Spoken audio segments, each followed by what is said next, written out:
the first experience that we had, where Swamiji says, the first experience that I was able to see everything around me, above me, and the whole 360 degree, 10 directions below me, everything.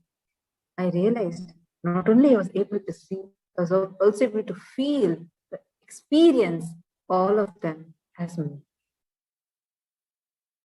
No, not just the avatar himself having it as an experience and manifesting it.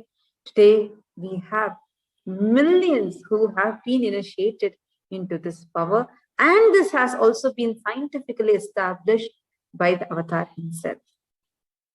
So this scientific study, which was done, the positron emission tomography was done, where it clearly showed that Swamiji's third eye region was most active, whether it was during when he is talking to people, when he's doing some work, or when he is in Samadhi, when he is in meditation.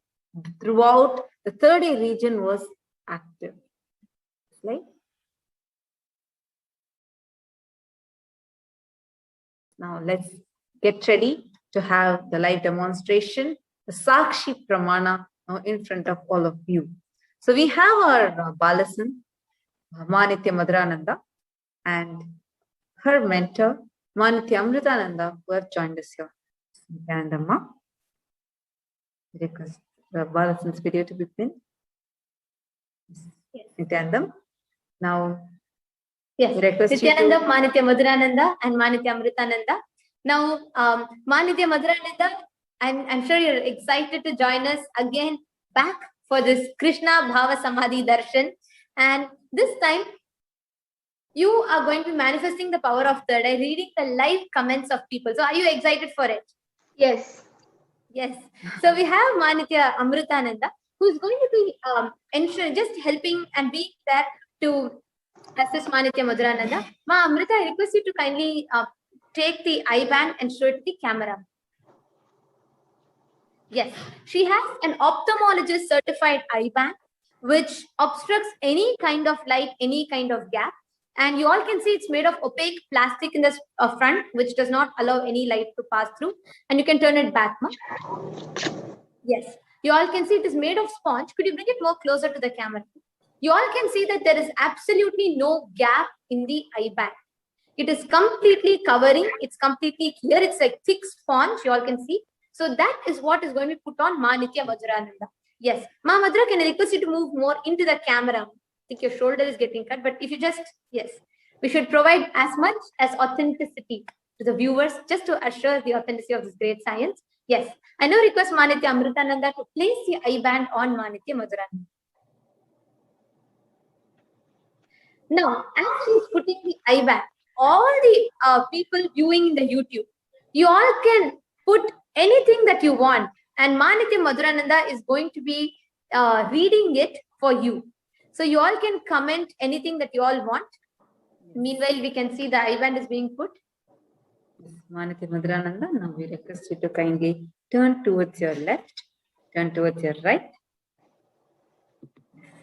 Please look up.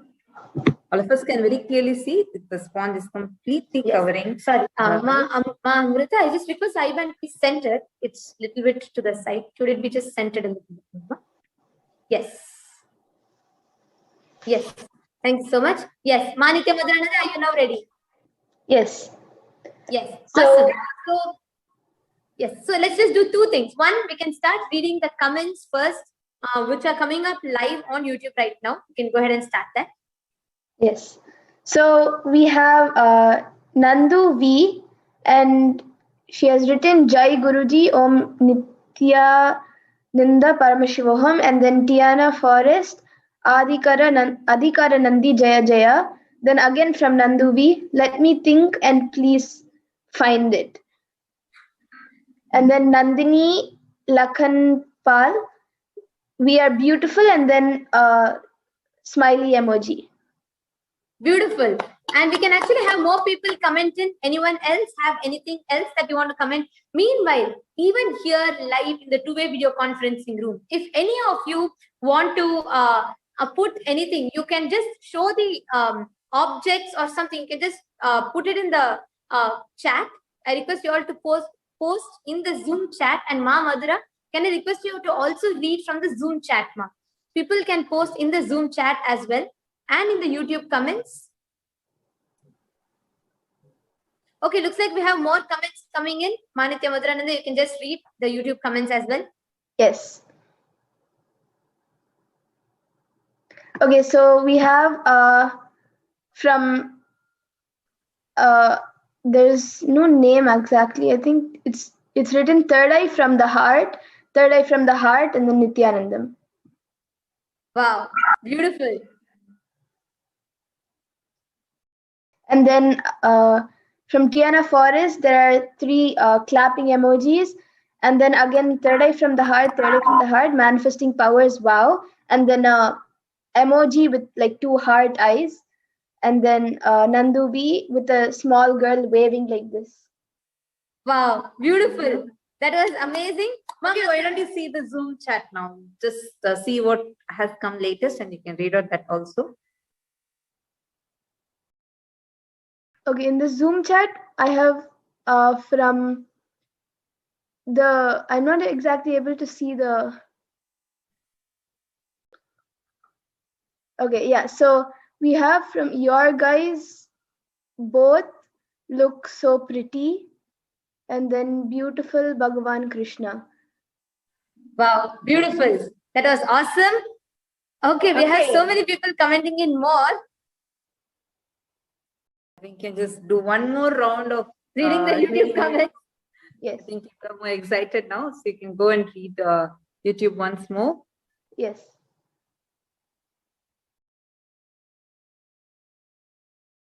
We have from Ivana Grebener, thank you. And then, yeah.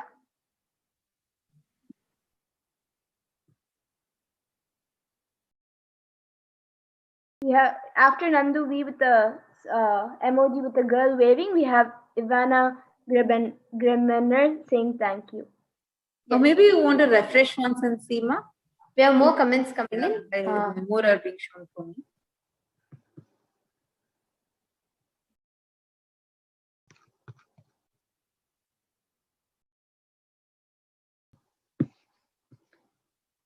There's from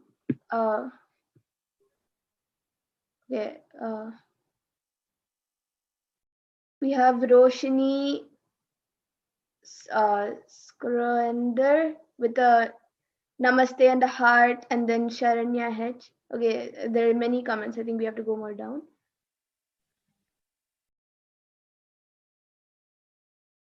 We have Manitya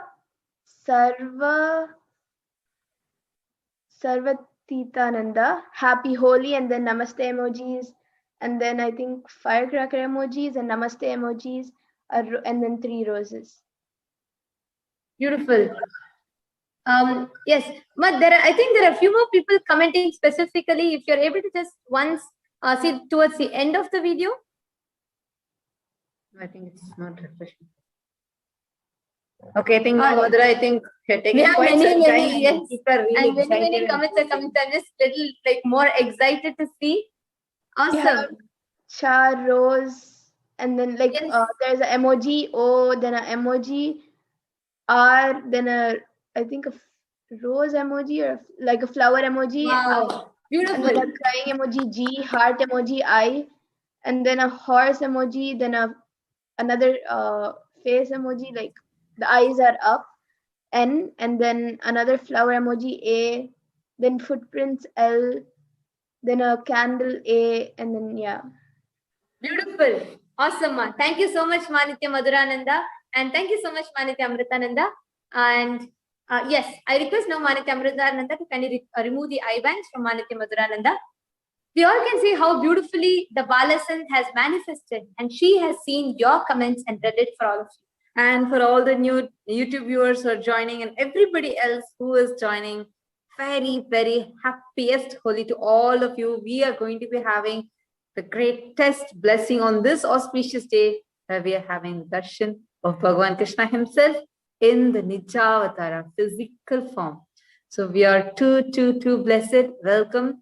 I think so many of you are coming and commenting, saying happy Holi. Yes, happiest Holi to all of you. We are going to be celebrating it with the avatar and with in the physical form. Bhagavan Krishna is going to be coming.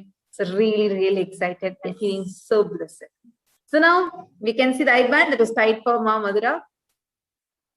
Yes, could you just show behind also, Ma? First can see how it's completely covered. The sponge is there such that no hole or anything is there where the light can enter through. Thank you so much, Manitya Amritananda and Manitya Madhurananda. Yes. Now we're going to be moving on to the second power, the power of remote vision. I request the remote vision slide to be projected. Now, Bhagavan Krishna in Mahabharata, he demonstrated so many Shaktis. One of the prominent ones were the power of remote vision, where many people were even initiated into that. Actually, today we are chanting the Bhagavad Gita, right? That entire Bhagavad Gita was narrated using this power only. Exactly, absolutely. Actually, what was happening? Sanjaya was sitting in the palace with King Dhritarashtra, who was a blind king. And he was narrating what was happening thousands of miles away in the war field. He was narrating it to the king, to the blind king Dhritarashtra. And that is how today, that is why the whole the Bhagavad Gita first verse starts with Dhritarashtra Uvacha Dharma Kshetre Kurukshetre Samaveta Yutsavaha Mamaka Pandavas Chaiva Kima Kurvata Sanjaya. It starts with this verse where Dhritarashtra is asking Sanjaya.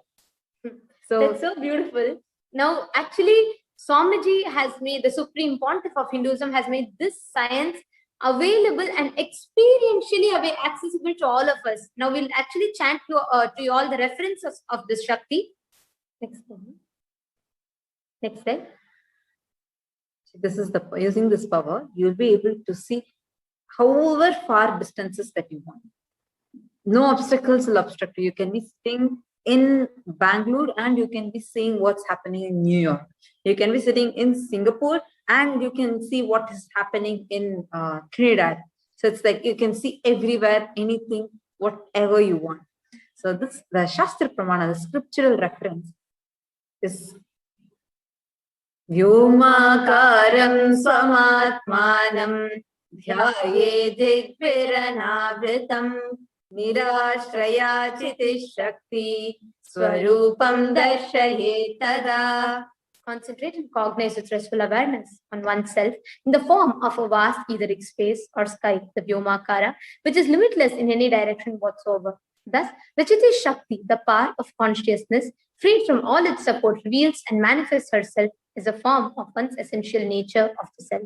Next slide. The Apta Pramana is an incident from Mahabharata. Actually, the whole of Bhagavad Gita itself is an Apta Pramana because Sanjaya, the charioteer of a blind king Dhritarashtra, narrates the whole war, whole Bhagavad Gita, everything just through seeing through the third eye. He was sitting in palace thousands of miles far away from Kurukshetra. He was able to see the war, everything, and describe it to the blind king Dhritarashtra. The Atma Pramana is a very beautiful incident from Swamiji's very own life, where one day, one senior police officer, he came and requested to Sri Narayana Swami Tata, Swamiji's guru, who was very well known in Tiruvannamalai for seeing remote distances. So the police officer came and requested for Narayana Swami Tata to find a thief whom they had been searching for more than a week. Narayana Swami Tata immediately just turned towards SPH and told SPH to see and describe it to the police officer. The Supreme Pontiff saw what whereabouts of thief in the mirror, and he did not just see it, he was able to show the same to the police officers. After which, the police officers went and caught the thief red-handed in the exact same spot as revealed by Swamiji. Next slide. Today, you are going to be witnessing, and even you are also going to get to manifest this power. So ready? So let's enter into the power demonstration. We have with us the Nithyananda Yogis, the Nithyananda Gurukul Palasans. So we request the Nithyananda Gurukul Palasans and the Nithyananda Yogis to kindly be pink on the screen. Now, as we are all entering into this Shakti, yes, we have Manitya Yoga Pranananda, Manitya Virajananda, and Manitya Brahma Yogananda. Yes. Nithyanandam. Yes. Now, we're going to be having these balasans, and Yes, I also request the parameters to be projected, ma. And I now request any of you sitting here live in the participants, you all can post in the chat as to who wants to experience remote vision. And any of you that want to experience where the Balasins are going to be scanning your house and they're going to be describing it to you. Any one of you that want to experience this Shakti, you all can let us know in the chat section. All the participants that are sitting with us here on the two-way and anyone here on the YouTube as well. So all the YouTube viewers, if any of you want to experience remote vision, okay, Ma Aloka, okay, Ma Aloka is here. Nithyananda Ma Aloka, we're just going to pin you and so that viewers can see you as well. So Ma Aloka has requested for a remote vision. Anitya Yoga Pranananda, why don't you go ahead and start scanning for her? Yes, Nithyananda. So just explain all of you what is going to be happening. It's Ma Yoga Prana. So any Balasans or Nithyananda, whoever is going to be scanning, they are going to be doing so by connecting with Swamiji and using the power of third eye. They are going to be seeing how the place is, how it is, and anything, whatever third eye is revealing, they are going to be just sharing. That is what we are calling as scanning the house or scanning the place. Nithyananda. Nithyananda. Nithyananda. Yes. So are you okay where Manita Yoga Pranananda is going to be scanning your house and she's going to be describing it to you? Yes, yes. I just want to know more, has she ever been to your place or has she ever seen your place before? No. Okay. And you haven't even revealed which country or anywhere you're from yet. So she's going to first scan. So later you can share. So that way there's no way she would know anything else, but she's just going to share what her third eye is revealing. And also, as she's going to scan, I'm going to be projecting the parameters also, which as she's describing, she will, of course, she'll give much more detail than the parameters, but just to project a small pointers as to what and all she will be scanning and how and all she will be revealing. Yes, I request the parameters, the objectives of third eye also to be projected. Yes. Is there anyone else, any other YouTube viewer that are watching us? If you want to experience, you can comment and you have to stay till we get back to you with the answer. We scan and then we describe back to you. So any YouTube viewer that wants to experience the power of remote vision, please leave us a comment. I can see so many of you are commenting, so many of you are excited. So many comments just flooded about how they're excited to have Bhagavan Krishna's Darshan today through our beloved Swamiji on the auspicious day of Holi. Yes. Holi is a very, very, very special. Okay, looks like Ma Charros has put some emoji. If you want remote vision, you should, say yes, I want to experience remote vision. So we are clearer. We have put an emoji of raising the hand. So if you could let us know in the comments a little bit more clearly, because just one small thing. See, we do always, this power is manifested to a person with their permission.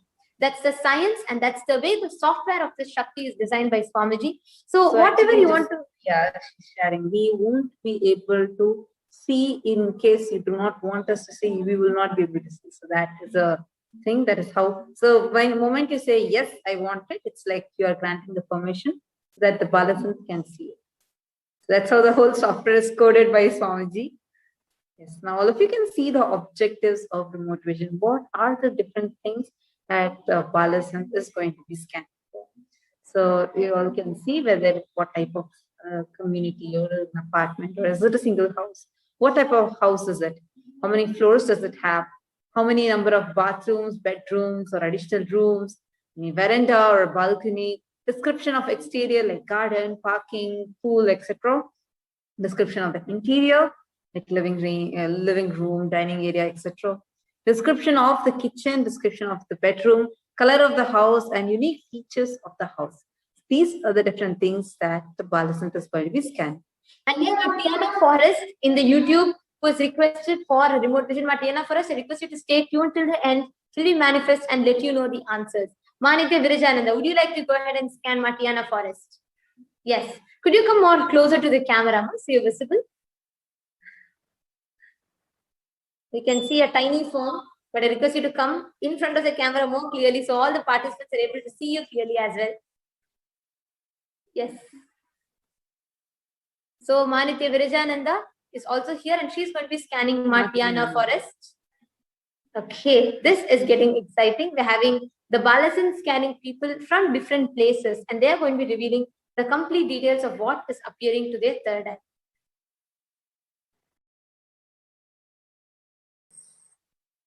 You can chant the Mahavakya. Balasan, so you can see already Viraja is chanting the Mahavakya. Ma Yoga Prana has started writing whatever is being revealed to her through her third eye on her notebook. Okay, Nithyanandam, so many new people are also joining. Yes, Nithyanandam, Nithyanandam, Nithyanandam. Welcome to every single one of you. So actually, happy all to have viewers, so many people are commenting, and so many people are saying, how excited are you all? What do you all feel when you see these power manifestations happening?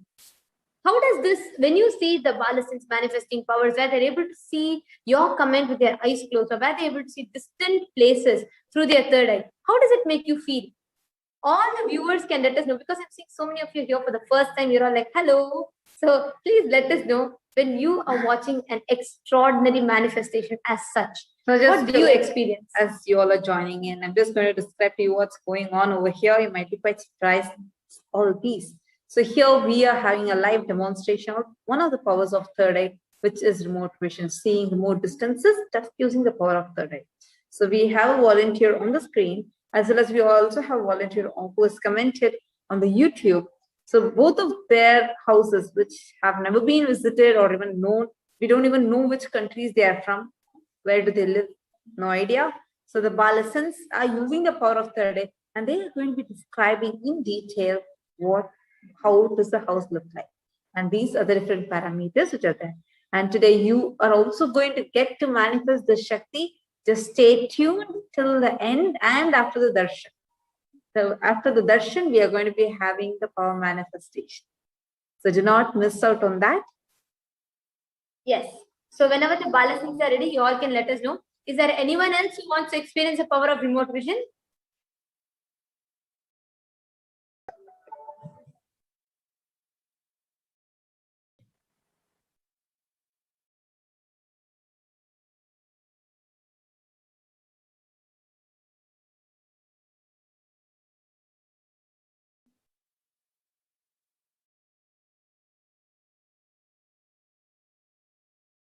So the Balasans are now writing down whatever was revealed. Leah Corey is also requesting for a remote vision. So Nithyananda, Malia Corey. I think it's...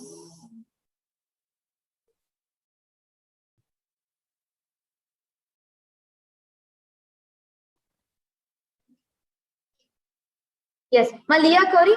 Yes, I can scan you, Malia Kauri is here. Yes, Malia Kauri, you want to experience remote vision, right? So I'm going to be scanning you, and I'm going to be describing to you what I'm able to see in your house.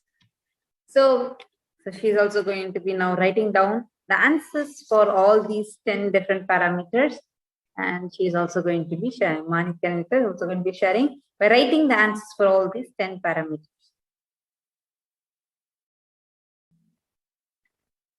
Yes, I request the NTV operator to pin Malia Kauri. And Ma Nandu, actually seeing your messages, Ma. Don't even worry about, see, any issue you have today is the day of celebration. Krishna, life of Krishna is celebration. Celebration, auspiciousness. So all the problems that are still clinging around in your life are just going to disappear, but you are just going to beam with the joy of celebration, having the darshan of Bhagavan Krishna. And don't worry, yes, today, right after the darshan, we will be having a power manifestation session where you can come and you can practice. For an intense power manifestation session, like to manifest throughout the day, to get one-on-one guidance and how to do it and manifesting different powers, please do attend Paramashivoham. So you can sign up for Paramashivoham. It is paramashivoham.org. Yes, so you can I request the NTV operator to kindly pin Ma Leah Kauri. Alok, I request you to keep your camera on so the viewers can continuously see that you are there and that the Balasins is scanning you. You're being live viewed on Nithyananda TV, yes. And you're also being projected on Facebook, YouTube, live everywhere. So you can just, Liya Kauri Nithyanandam. Nithyanandam. So I'm just going to be scanning your house and I'm going to be revealing to you.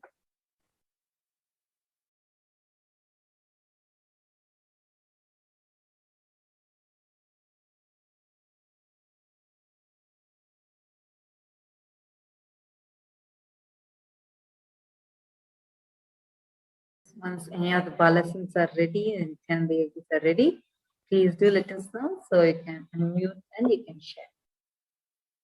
So this is a very beautiful power.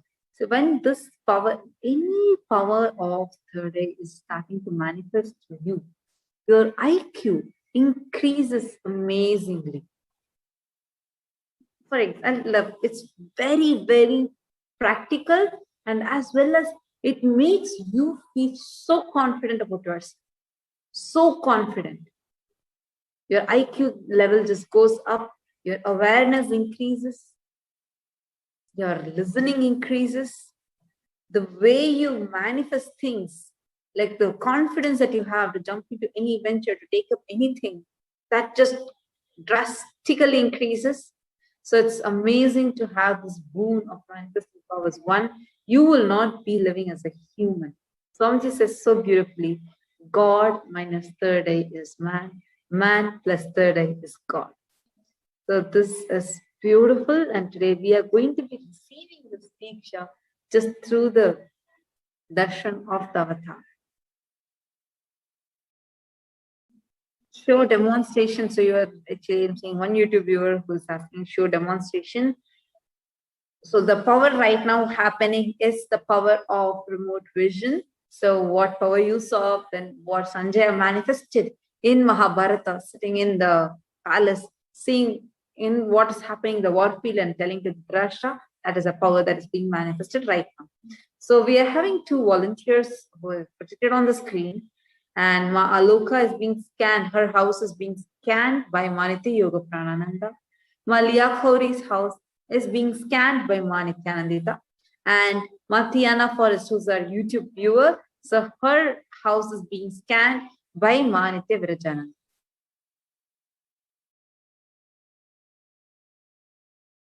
Any one of you who wants to manifest, you also can join us for during this, towards the end of this as well, and you can do it during the Paramashuham sessions, which is happening every day. So we are having also the 10 different parameters to that. We're just waiting. Once the balance. Ma Yoga Prana, you ready? Yes, ma'am. Okay, go ahead. Great. Go ahead, and you can share the details. Yes, so I was scanning my Aloka's house, and I was able to see that it is a single building with the 2 floors, 4 bedrooms, 2 bathrooms, and there's a separate storeroom. And there's a balcony upstairs, and downstairs there's a sliding door to enter into the backyard. Outside the house there are 3 pathways and lots of grass and bushes, small trees, and to enter into your house there are like small steps with railings, wooden, and there's a ladder outside the house, and it's like the roof is pointed like this.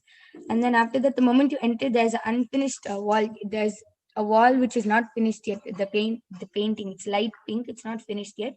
There's a picture of Swamiji's third eye, and after you enter inside, if you look to your right, there are steps, and next to that, but in front of the steps, there's the kitchen and a small path, and next, like right outside the kitchen, there's a small pathway, and there's 1 room and 1 bathroom downstairs. And the kitchen description is like it's a oval shaped kitchen, except one side is open for you to enter, and there's an oven, microwave, and stove. It's all together like that. And in front of the stove, but on both sides, there's a fridge, and on the parallel to that, there's a sink.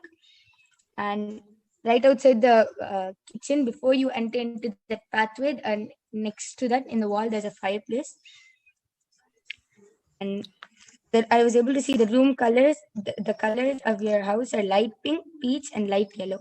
And in the master bedroom, I was able to see there's a lot of space. That's all I was able to see. Yes. Ma Aloka, would you like to go ahead and share how much of it you were able to do?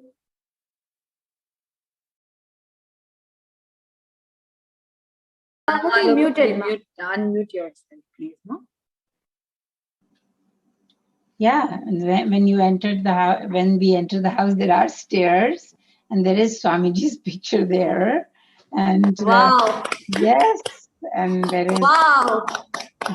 Beautiful. And what about every other description? Yeah, so there is hallway there, yes, and there is a sliding door for the backyard. That's true. Wow. See the level, right? So Yeah, beautiful. and Like, she did not like she's able to get the detail of where you have a Swamiji's picture, you have a staircase as you enter, and then she's able to tell even the what kind of a door you have as you enter. Yeah. And that's amazing. Ma, has Ma Yoga Prana ever visited you before? No. And that kid does not even have a clue where you live. That's the best part. Wow. That was beautiful. Manita Yoga Pranamita, you are amazing. Swamiji, you are channeling Swamiji so beautifully. How do you feel, Ma, when a Balasan scans you and, describes it to this detail? We read in Mahabharata the role of Sanjay, and we all grew up with this vision. And I thank Swamiji so much for choosing younger children, because I'm a teacher myself. So I know that if you really share something with integrity with younger children, they are able to develop the lessons that you give them.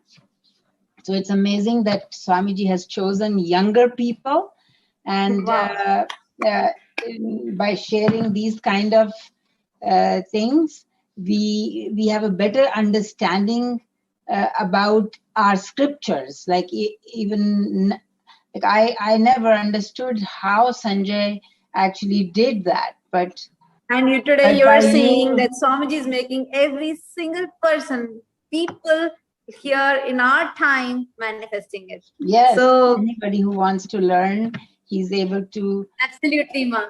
Yes. Yeah. Thank you so much, Ma. It was such a joy having you. Thank you so much, Ma. And it was beautiful as well. Being with kids, you're sharing so beautifully. And Thank you so our much. Balasans had dropped off and even they have joined back. We request their video to be pinned. Yes. And Manitya Yoga Pranananda, just repeating it for you. Yes, all your whatever you told were absolutely to the point, precise. So that's wonderful, yes. Ma. Now we are going to the next person. Ma Viraja, if you're ready, you can let us know. Yes. Ma Leah Puri, I would like to share before. Ma looks like I'm still connecting back. So since that's happening, so I would like to go. So the first thing is in your house, the moment I saw, one thing that I really saw very prominently was there are a lot of there are many old looking items that is there in the house. So first, it's a single house and there is just one floor. That's the thing. And there are 3 rooms, and one room is not really a bedroom. There's a smaller room which you use for other purposes, and there's one bathroom, 1.5. So there's another small toilet like this. And then I saw that you have a small garden, like a patchy grass garden, and then a small patio in front of your house. And the entrance has a path leading to your house directly.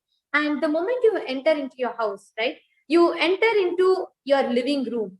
And I'm able to see that it is more of grayish and white color, the colors of your house. And yes, and there is not, the moment you enter, it is not really bright in that area. That is one particular thing that I saw. It's not really bright. And the moment you enter into the living room, you see there's a window just adjacent to it. And I'm able to see red color curtains, maroon and red color curtains. And also I'm able to see that the shape of your living room is almost like a partial rectangle. So it is coming to rectangle, then it breaks into like the pathway for you to enter into another room. And I'm able to see that there are a lot of pictures And I was able to see one picture of a woman in the living room, like some olden photo, like a black and white picture, but it's some woman, and I was able to see like a white cloth. And then and also I was able to see that there is something in your wall. There is something like in the living room as you enter into the room. There is something like attached to the wall, like a panel attached or carved into the wall, but it is like a lengthy one towards as I enter into the living room. That is another thing I'm able to see. And also I'm able to see a lot of olden style, not really old, but many things are like olden looking. And then one particular thing that I saw was in your house, there's a room which has, there's a particular place where you have like a small study-like setup, where that is where you spend much of your time. I was able to see like a lamp there, it's like a small corner with a lot of books and a small table. So that's one thing particular that I saw. And yes, that's pretty much it. So one thing that kept coming in my third eye is that there's like old looking item, not really antique, but old looking item, and something that's very dear to me. So that's all I saw. Would you like to share how much of it you were able to relate? Yeah, the old items, they're not old antique, but they are like Egyptian statues, Chinese statues, Cleopatra. Yeah, there is. What else? I don't have the curtains. Everything is white, like it's a description of the white. Yes, even the curtains are white. They're not curtains, blinds. What else? Oh, what about the strip on your in the living room? As I enter, I was able to see like a lengthy strip kind of a thing, like some pictures or something like that. But it was like a strip, a lengthy one that I was able to see. We have a big picture, which is it's in the dining room. It's from Egypt, all the symbols of Egypt, and it's a long one. Maybe that's what you're seeing. Whatever you describe about the items or the things that we have, there's three papyrus frames from Egypt, and then statues of Cleopatra and things like that. What else? It's 4 bedrooms, not 3 bedrooms. And probably the room that you said there is a desk, it's this room that I'm sitting in. We have a desk, underneath it books. Yeah. What else? What else? Yes, okay. The patio, yes. The entrance of the house, you mentioned, yes. Before you get into the main door, there is a square entrance patio, you want to call it. Yeah. Beautiful. Yes. Yeah. Thank you so much, Ma. And that's one thing. Actually, the moment I saw the house, like you said, that's one thing that kept prominently coming up, is that olden items. The olden looking items are not really old, but like antique looking items. And that's what you shared as the Egyptian items. Yeah. So thank you so much. Thank you so much, Malia, for volunteering. And thank you so much, Nithyananda. Now with this, they come to the conclusion of this segment. Nithyananda, do you have anything to share, ma? Do you have it ready for Mathiana for us? Yes, ma'am.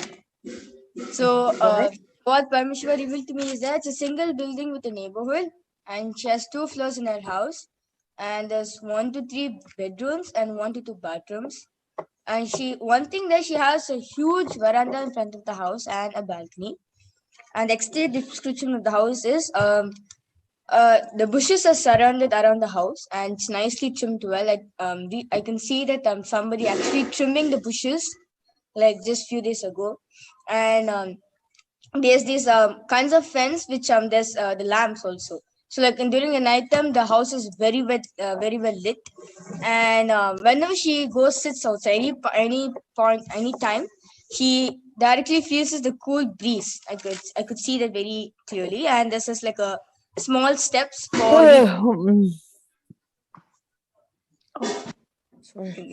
yes. Go on. So Go on. yes, and there's a small step which is leading to the doors. So the entrance description, what you're able to see is that when she enters the room first, she sees the living room, and she sees a huge black color TV with a 6-seater sofa set, and around like blackish, reddish that kind of color I'm able to see. And also in the front is like a small taper, and even now there's still some like 3 to 4 newspapers over there. And the kitchen I'm able to see is an L-shaped kitchen, and it is checkered tiles.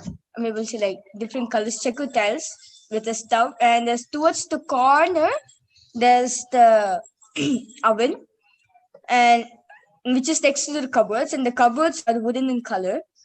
And she has like blue, red, and peach yellow colors, like light colors she has in that.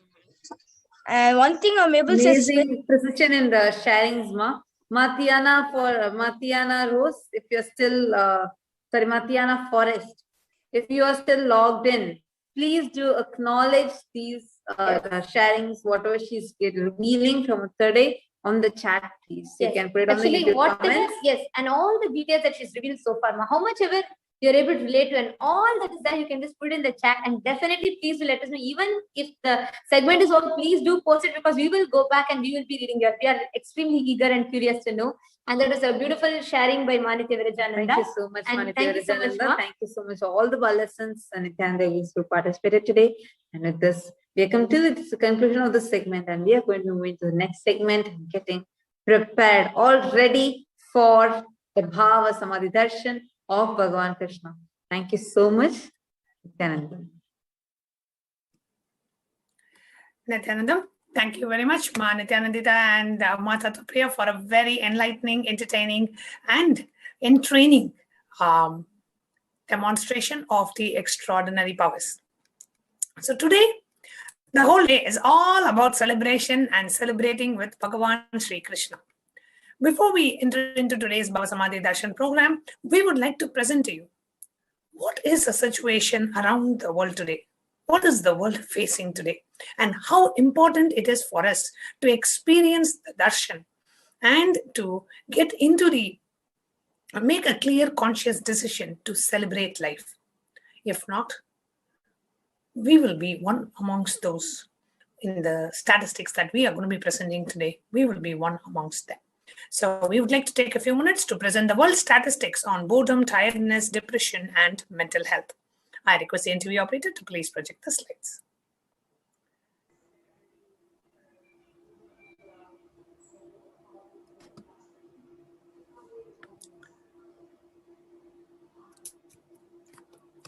Thank you.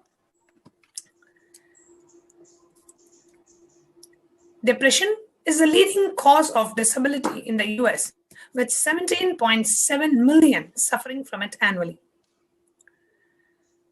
With the blessings of the Supreme Pontiff of Hinduism, Kailasa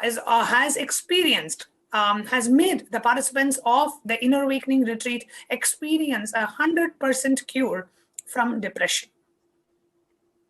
Depression is a common mental disorder globally. More than 264 million people of all ages suffer from depression. Depression is a leading cause of disability worldwide and is a major contributor to the overall global burden of disease. More women are affected by depression than men. Depression can lead to suicide. There are effective psychological and pharmacological treatments for moderate to severe depression. Kailasa's lifestyle solutions. Kailasa is more than just infrastructure. It is an ecosystem where the right Sangha gathers physically or digitally and practices this spiritual lifestyle and lives a powerful cognitions, raising one another and helping each other live in the ultimate space of Advaita, the oneness.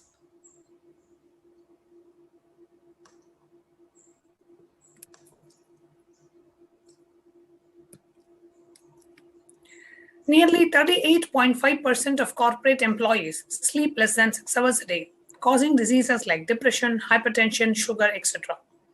Most suicides in India are by people aged below 44 years. 42.5% of the corporate employees in India suffer from depression. In all, 135,445 people committed suicide in 2021 in India, an average of 371 suicides daily. Nearly half of those with severe mental diseases aren't treated. The total estimate of the people living with depression increased by 18.4% between 2005 to 2015. Depression leads to suicide. Suicide is the 10th leading cause of death in the US for all ages. Every day, approximately 123 Americans die by suicide. There is one death by suicide in the United States alone every 12 minutes. Depression affects 20 to 25% of Americans ages 18 plus in a given year. Suicide takes the lives of over 48,300 Americans every year. The highest suicide rates in the United States are among whites, American Indians, and Alaska Natives. In 2015 alone, there were 1.1 million attempted suicide in the United States. Approximately 1 person attempts suicide every 31 seconds. It is generally estimated that there are 25 attempts for one death by suicide. Between 25 and 50% of the people who kill themselves have previously attempted suicide. Those who have made suicide attempts are at a higher risk for actually taking their own lives. Each suicide intimately affects at least 6 other people. In 2013, it was estimated that 1 in every 63 American becomes a suicide loss survivor. We reinforce suicide is the 10th leading cause of death in the United States. It was responsible for more than 47,500 deaths in 2019, which is about one death every 11 minutes. The number of people who think about or attempt suicide is even higher. In 2019, 12 million American adults seriously thought about suicide. 3.5 million planned a suicide attempt, and 1.4 million attempted suicide. Close to 800,000 people die due to suicide every year. For every suicide, there are many more people who attempt suicide every year. A prior suicide attempt is the single most important risk factor for suicide in the general population. Suicide is the 3rd leading cause of death in 15 to 19-year-olds. 79% of the global suicides occur in low and middle income countries. On the other hand, Kailasa has enriched over 1 billion lives across 195 nations through seminars, conventions, webinars, programs, courses conducted by the Supreme Pontiff of Hinduism, Jagadguru Mahasannidhanam, His Divine Holiness Bhagavan Nithyananda Paramashivam, spiritually healing people from their inner violence and feelings of abandonment, as well as giving them the understanding and the experience of feeling whole and complete with oneself without the need of attention externally. With so much happening around the world. Yes, life is auspiciousness. Let us celebrate it, just like the way Bhagavan Sri Krishna did. So before we enter into understanding about how do we celebrate life, let us understand about the being whose very life itself was a celebration. His life is a statement of celebration. Bhagavan Sri Krishna. Let us understand who is Bhagavan Sri Krishna.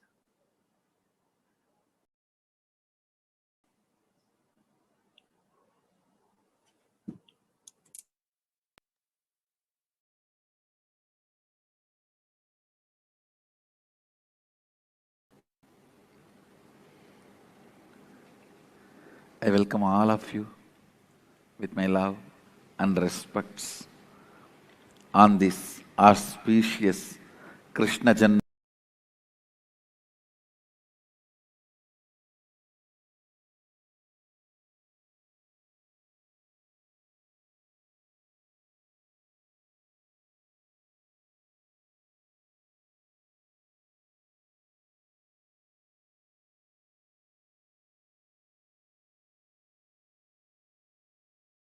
Krishna celebration is his life and message.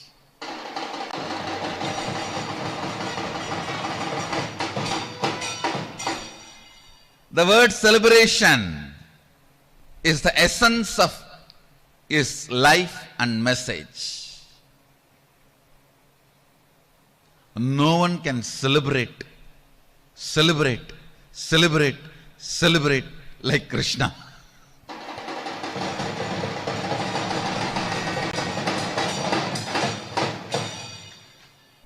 He is so much in love with life, in romance with the cosmos. Nothing ever even occurred to him as pain. He never occurred as pain to anything. Everything was just celebration.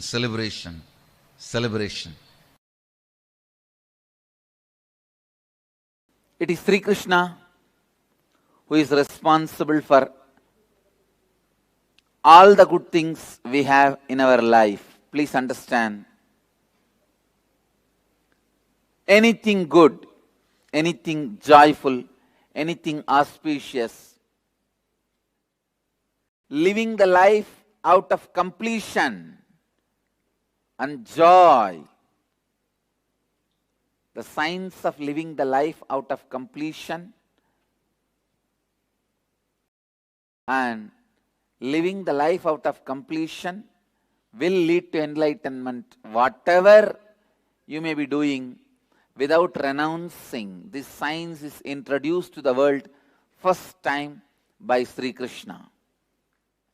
Understand? Till Krishna, all incarnations were teaching only signs of leaving, renouncing, if you want enlightenment. But it is Krishna who gave these signs of living in completion, the space of completion. Live in the space of completion. You don't need to renounce anything. Wherever you are, you will be radiating life and enjoying life. Understand? He is the greatest politician. After him or before him, no politician is so complete like him. No politician can be compared before him or after him with him. Before him or after him, no one can be compared to his boldness to romance. Understand? If you see the way he radiates knowledge, love, romance, intelligence, strategy planning, only he can be called as Purnavatara. The word Purnavatara can be given only for him. Krishna, unimaginable expression of ultimate consciousness, the power of his presence and the amount of suffering, opposition he has to go through due to his pure love, his pure energy, and his pure intelligence. Even after he created his own kingdom, he has to face so much. And you all need to know, he is such a powerful strategy planner. He is not a dry, empty, egoistic. When needed, he even escaped from warfield. When needed, he even hid himself. When you operate from the space of completion, whatever you do is Leela. It is not boring life. Krishna is the first incarnation demonstrated the concept of Leela on the planet Earth. First incarnation who demonstrated life can be lived from the space of completion. Krishna is embodiment of joy, embodiment of bliss, embodiment of life. Among the polluted politician, he is the embodiment of purity. Never, ever, he moved into the space of incompletion. If one politician falls into river, it is called pollution. But if all politicians were fall and drown in the river, it is called solution. But Krishna, being the great politician, never ever entered the space of incompletion and established in the spirituality. That is why it did not take even for one moment to leave all his gopis and gopikas and gopas to go to Mathura to fulfill his life's mission. The greatest protector of Dhamma, established in spirituality. There is no materialism. If he was materialistic, he cannot so easily leave whole Vrindavan and go just like that. Krishna, the sacrifice he has done to establish Dhamma, the way he lived Dhamma and protected Dhamma, unimaginable, amazing. Still is the one man ruling the whole Hindu consciousness and largest worshipped man. Please understand, largest worshipped incarnation on the planet Earth is Krishna. Making everyone feel that he belongs to them. That is the basic need for the romance to happen. He was able to do, and ability to handle all the anger and jealous from the people who are not able to raise themselves to the level of Krishna. And what a personality.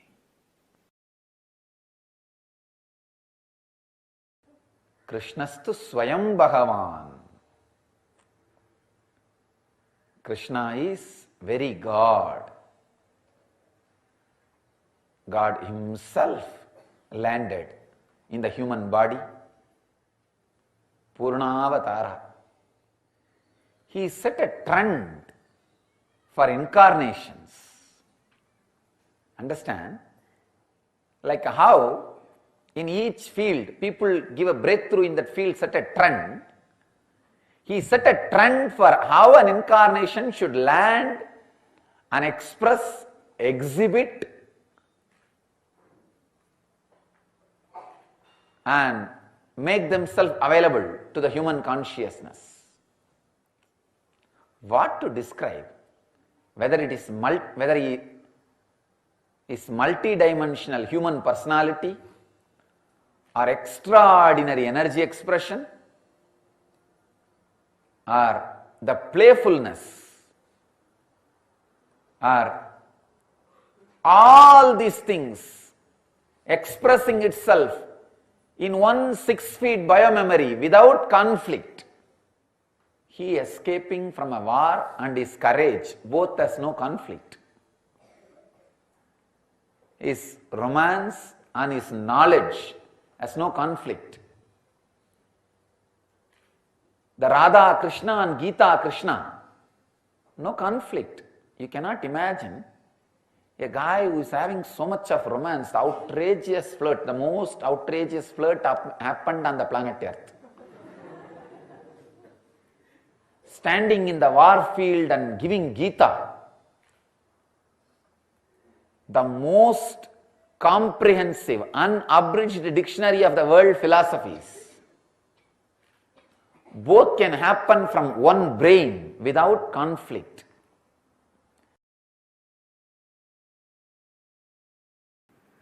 Krishna, if I have to put in one word the life, legacy, message of Krishna, I'll use the word life. Just intense life. It expressed in body as ever youthful, healthy person. It expressed in intellect as amazing strategist. It expressed in emotion as a most beautiful, pure romance. It expressed in the dimension of length, the knowledge, the dimension of breadth, amazing artistic expression. Even when he is teaching the greatest truths, it was done in a very poetic form.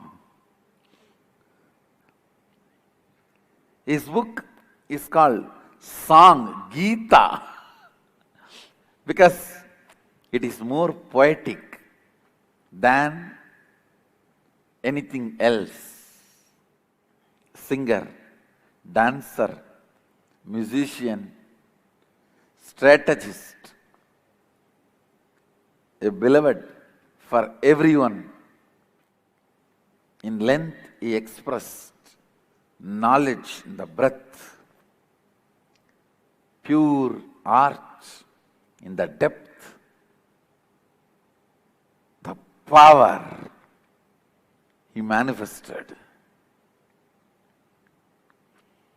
in every action, the responsibility he has shown. Life, actually only who knows life can understand anything about Krishna, not otherwise. Not otherwise at all.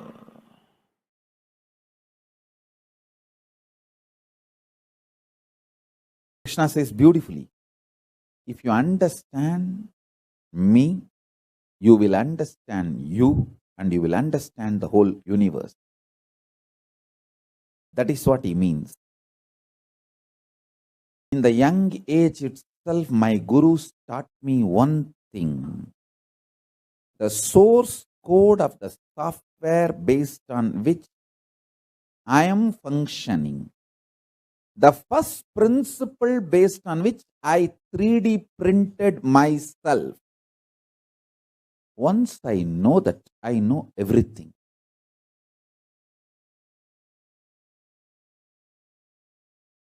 Krishna is the greatest blessing, gift we can receive from Krishna. understand the kind of a charismatic personality he is, the kind of the extraordinary charisma he manifested, knowing Krishna, loving Krishna, being Krishna, celebrating Krishna is the greatest gift we can receive from Krishna. If you want to read this universe, life, Gita is the dictionary. If you want to read Krishna is the dictionary. To know the meaning of what is life, what is goal, what is good, what is bad. If you want to know the meaning of all these words, life, read Bhagavad Gita. The meaning given in Gita is the real meaning of life. Vairagya. You want to know what is Vairagya? Read Bhagavad Gita. The meaning given in Bhagavad Gita for Vairagya is the meaning of the Vairagya. Cosmos. If you want to know what is cosmos, read Bhagavad Gita. The meaning given in Gita for the cosmos is the meaning of the cosmos. Love, devotion, everything you want to know about life. Read Gita. That's the meaning of life. Everything you want to know about Gita, read Krishna. That's the meaning. Only when you understand the absolutely charismatic, excellent personality called Krishna, only when you are in love with Him, only when you are in absolutely awed by Krishna, you will understand what He means by karmanye vadigaraste mabaleshu gadachanaha uttared atmanatmanam atmanam avasadayet. Love, sacrifice, ferociousness, knowledge, power, all these are separate words in lower middle class level. In the peak of pure consciousness, all these are ananta kalyana gunas of one being. That is why I insist. Understand about that being. Understand why Krishna is celibate, pure brahmachari. When he started his Rasa Leela before the age of 10, why he is extreme, pure, absolute embodiment of compassion when he is the mastermind of the world's largest war ever happened. Understand? Mahabharata war, the number of people died is much more than World War I, World War II put together. Not only the quantity of people, even the quality of people. No. World War I, World War II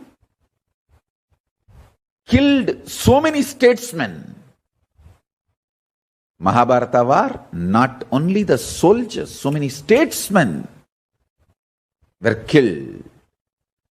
Giants like Bhishma, who can never be reproduced again, are eliminated. Person who has masterminded this great destruction is still considered and worshipped, revered. Actually, in reality itself, is an extreme compassion. Meditate on all this. Try to understand all this. Understanding the personality of Krishna. gives you absolute understanding about Gita. Understanding Gita gives you absolute understanding about everything. Understand, internalize the deeper revelations, secrets shared by the great devotees who lived around Krishna. See Krishna's personality.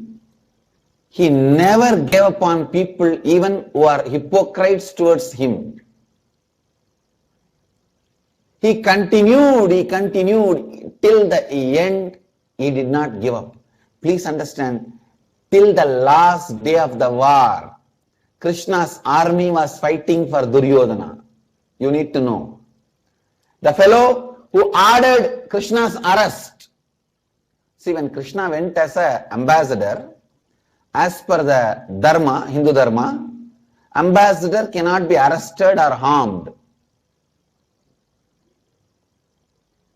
I think all these laws Hinduism created first. How to interact with other countries.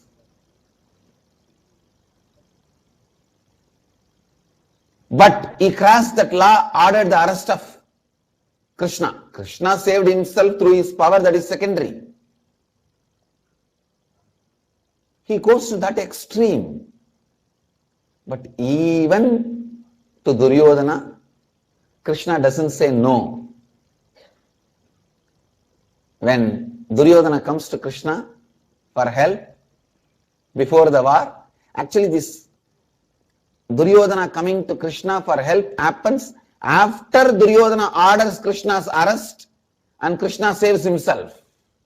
Even the multi-layered people, the hypocrites who behave one way here, one way there, even the multi-layered people, Krishna did not give up. That is why I am saying he is Purnavatar.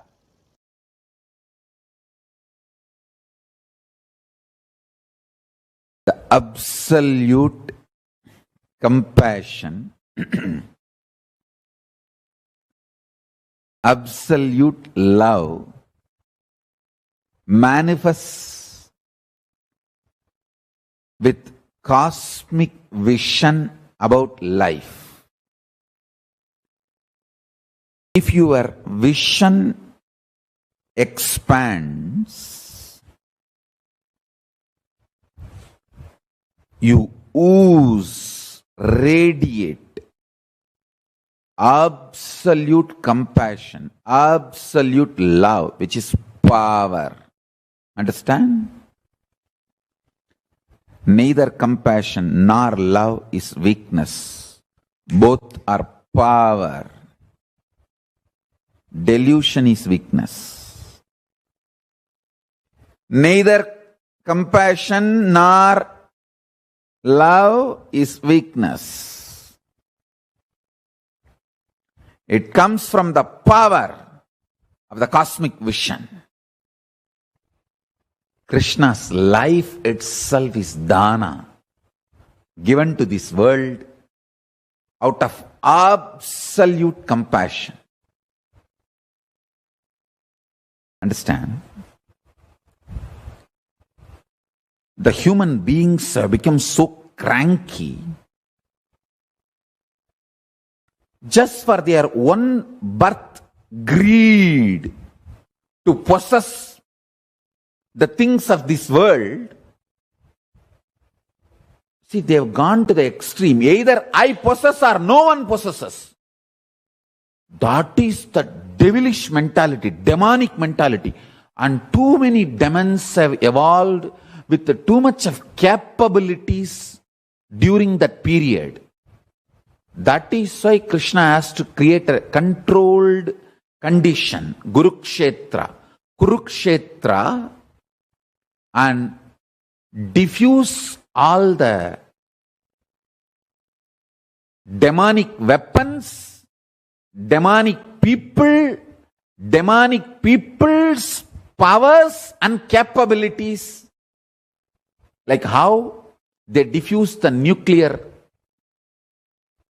infrastructure, the atomic infrastructures, the atom bomb infrastructures.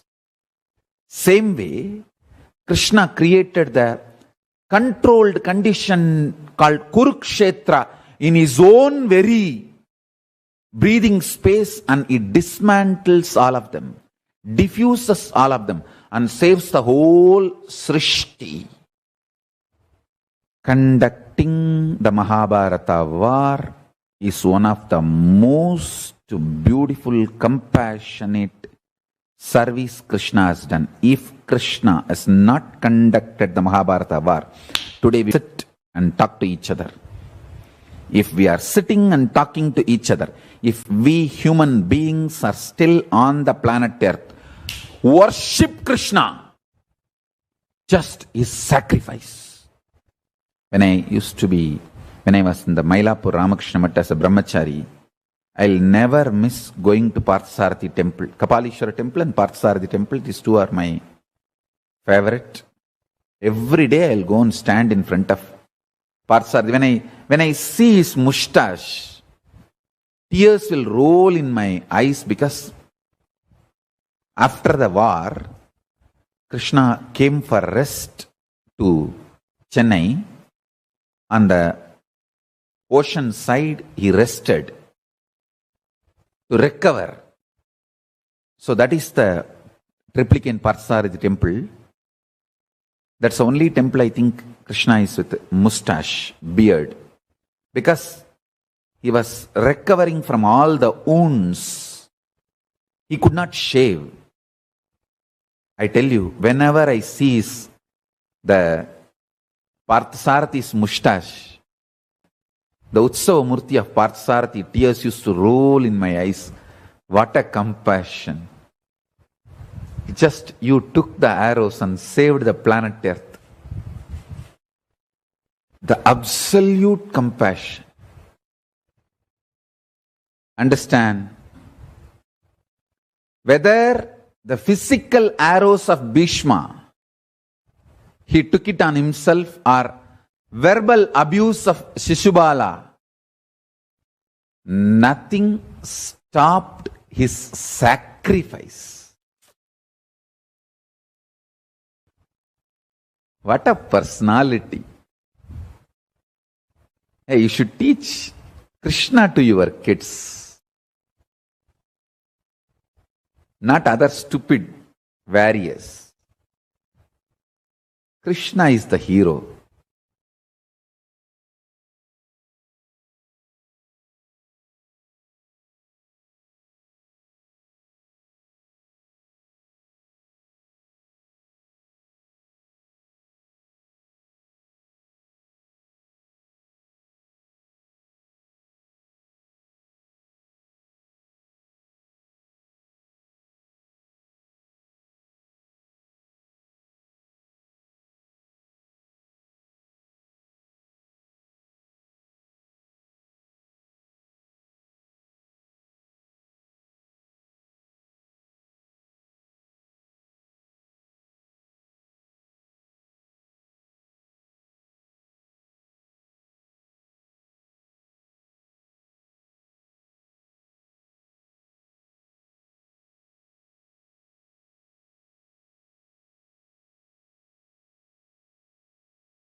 as we all heard, directly about Bhagavan Sri Krishna from none other than the Supreme Pontiff of Hinduism.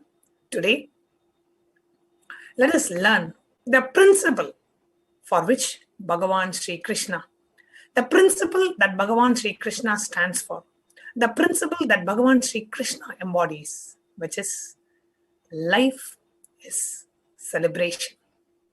Life is auspiciousness. Let us celebrate it.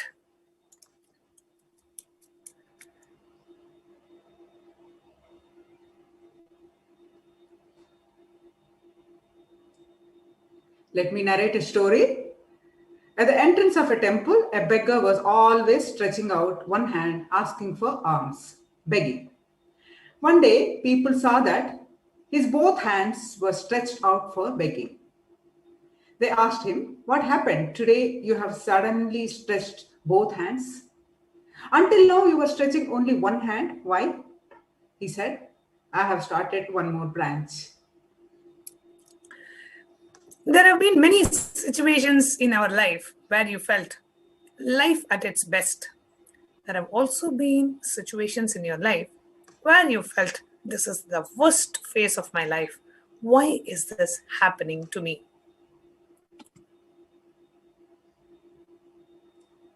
Now let's do a small exercise. Pen down 3 situations where you felt, this is the best phase of my life. Second, my life is falling apart. What to think of the best situations in life? What to think as the worst situations of your life? Just pen down 3 situations.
Three situations in your life. It can be any situation, any 3 situations at any point in time.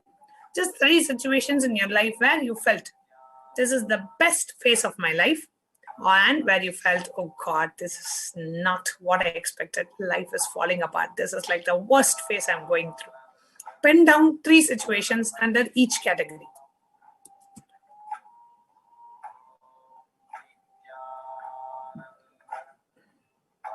And once you're done, you can say done in the chat.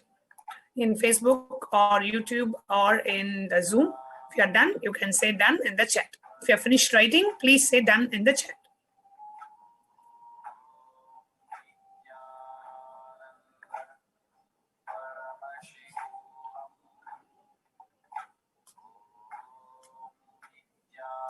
Thank you, Devika Rani.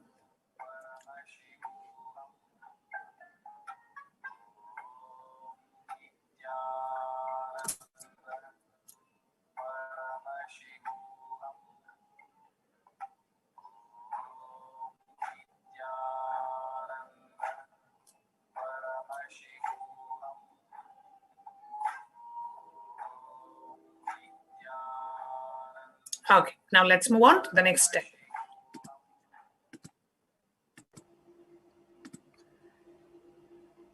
We always think that our happiness is depending on the situations happening in our life. The fundamental flaw is that we always feel we need a reason to celebrate life.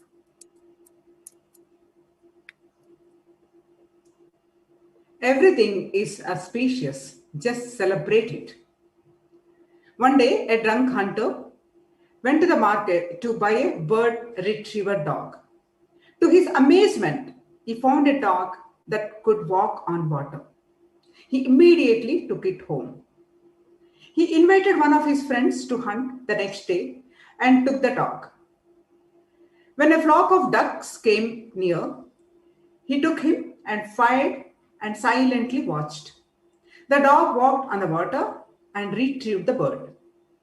He looked at his friend for reaction, but the friend remained silent.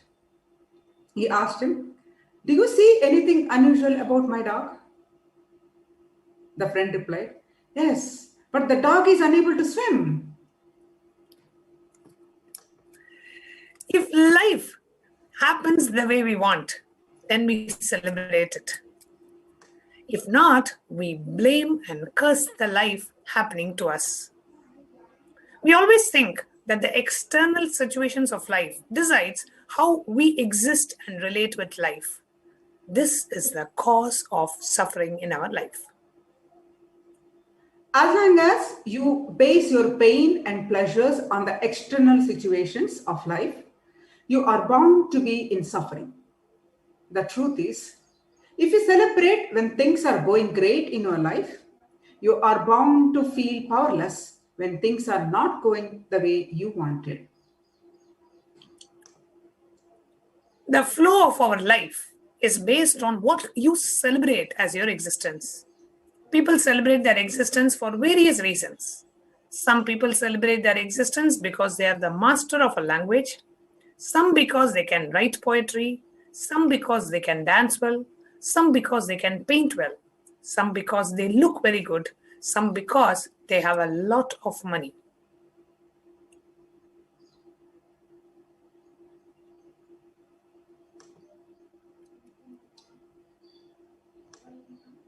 Celebration of life should not be based on the external situations happening in your life, but based on the cognition that I celebrate my life because I am consciousness.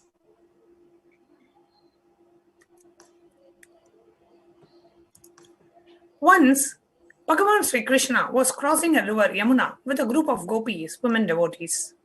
The river was in spate. Krishna said to Yamuna, "If it is true that I am a brahmachari, part and let me walk across." The river parted and Krishna walked to the other bank. A sannyasi who watched this was dumbstruck. Krishna, a brahmachari? He walks with these women who are his lovers and he says he is a brahmachari and the river parts for him. How can this be? This is what Krishna explains here.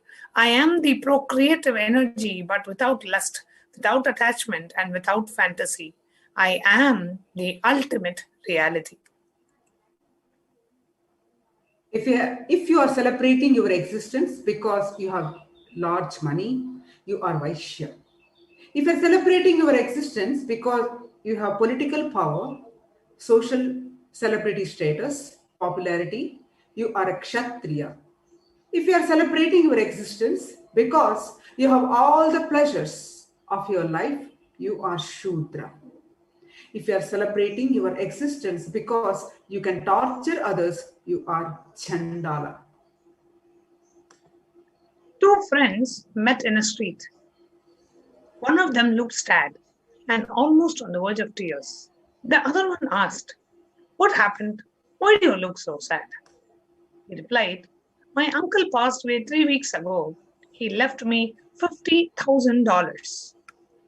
His friend said, "That's not bad." He continued, 2 weeks ago, my cousin died and he left me $90,000. The friend cried, "This is great." He went on, "Last week, my grandfather died. He left me $1 million. His friend asked, "Then why are you so sad?" He replied, "Because this week, nobody died." What are you celebrating in life? If you're celebrating your existence because you are consciousness, Paramashiva, you are a power manifester. Anybody who decides to celebrate themselves because they are consciousness becomes Pratyagatma Chaitanya Jagrata. That is, which means the individual consciousness in them is awakened. Just decide. More than I celebrate my money, more than I celebrate my youth, more than I celebrate my any other capabilities, more than I celebrate any other possibilities, I celebrate myself because I am consciousness. I want each and every one of us who are watching this to internalize this most powerful sacred secret today on the auspicious occasion of Holi. This is the main message that we should take with us. You are not celebrating yourself because you are wealthy, because you are healthy, because you have some capabilities. No, you are celebrating yourself because you are consciousness. The ultimate. That is it. Yes, ma'am, go ahead. That is the secret. Whatever you feel as you will seek the company of that. If you feel that you are a human being, you will seek the company of other human beings. If you feel you are consciousness, you will seek the company of that Paramashiva. And that is why all of you are here on a Monday morning in India and the eastern part of the world, and Sunday night in US and Canada and North America. If you are here, sitting here, attending the Bhagavan Sri Krishna Bhava Samadhi Darshan program and listening to this, understand very clearly, you are somebody who is on the path of realizing and seeking the truth that you are consciousness. And that is the only reason why you are here today. That is what has brought you to have the darshan of Bhagavan Sri Krishna. Feel blessed. Feel grateful for the Supreme Pontiff for awakening this in us. Decide and declare. I celebrate my life. I celebrate myself because I am consciousness. I celebrate my consciousness more than money, relationships, power over people, status, career, job, capabilities. You will naturally start celebrating Paramashiva and feel the entire life is auspiciousness. I request each and every one of you who are watching us live on YouTube and Facebook and two-way video conferencing to please declare this in the chat, in the YouTube chat, Facebook chat, and in the two-way video conferencing Zoom chat. Just the first line. I celebrate myself because I am consciousness. Please type this in the chat. I celebrate myself because I am consciousness. I can't carry the message that the White House is carrying right now. He looked at me and he said, you do what you need to do. To me, that was permission to really.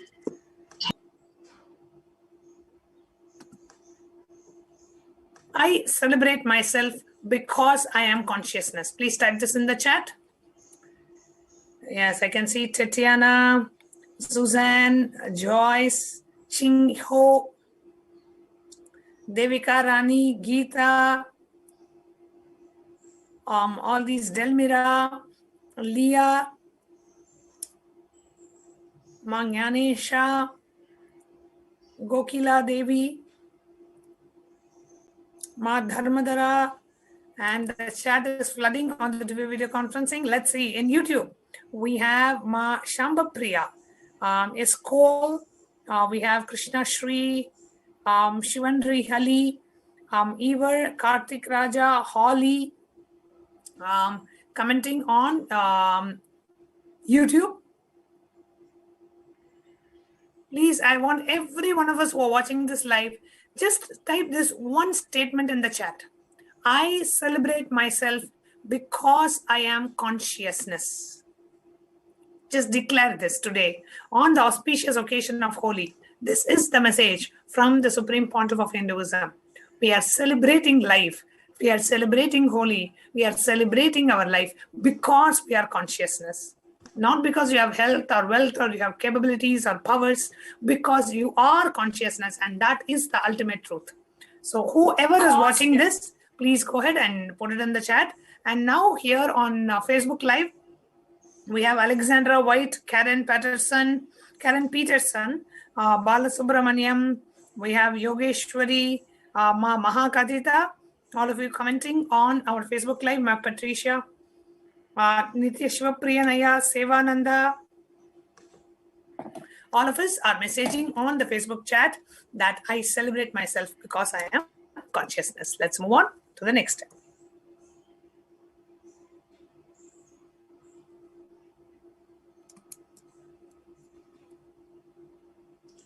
The truth is, Paramashiva is real. Celebrate him, his presence in your life in every dimension. More and more you celebrate his presence, he manifests through you. Don't struggle. Struggling is absolutely immaturity. Swamiji actually shared a few satsangs back. He said, whether you realize it or not, whether you understand it or not, whether you cognize it or not, you are Paramashiva because that is the truth. Whether we cognize it, whether we express it, whether we manifest it, doesn't matter. That is the ultimate truth. So start remembering this principle. Paramashiva is real. When you wake up, remember he's real and he's there in you. He's the one who pushed you out of the dream state into the waking state.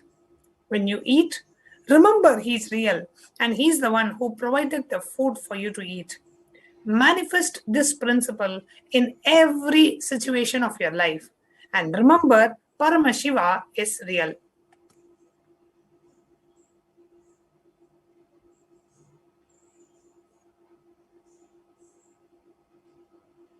Start manifesting this principle. Paramashiva is real. When you wake up, remember he is real and he is there in you. He is the one who pushed you out of dream. When you eat, remember he is real and he is the one who provided the food for you to eat.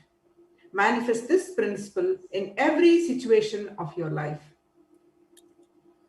Whatever the purpose may be, how you want to exist, or how you want to eat or keep yourself healthy, or the way you want to dress and keep yourself beautiful, the way you want to maintain your mental health, relationship, feel supported, or the way you manifest joy, or the way you want to manifest the idea of success, the way you want to manifest extraordinary powers and possibilities.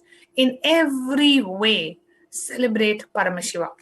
He is real. Ordinary human mind has the biggest problem of trying to make meaning out of everything happening in life. Obsessive compulsive disorder. All you need to do is see the auspiciousness that is manifesting in your life. A beautiful story.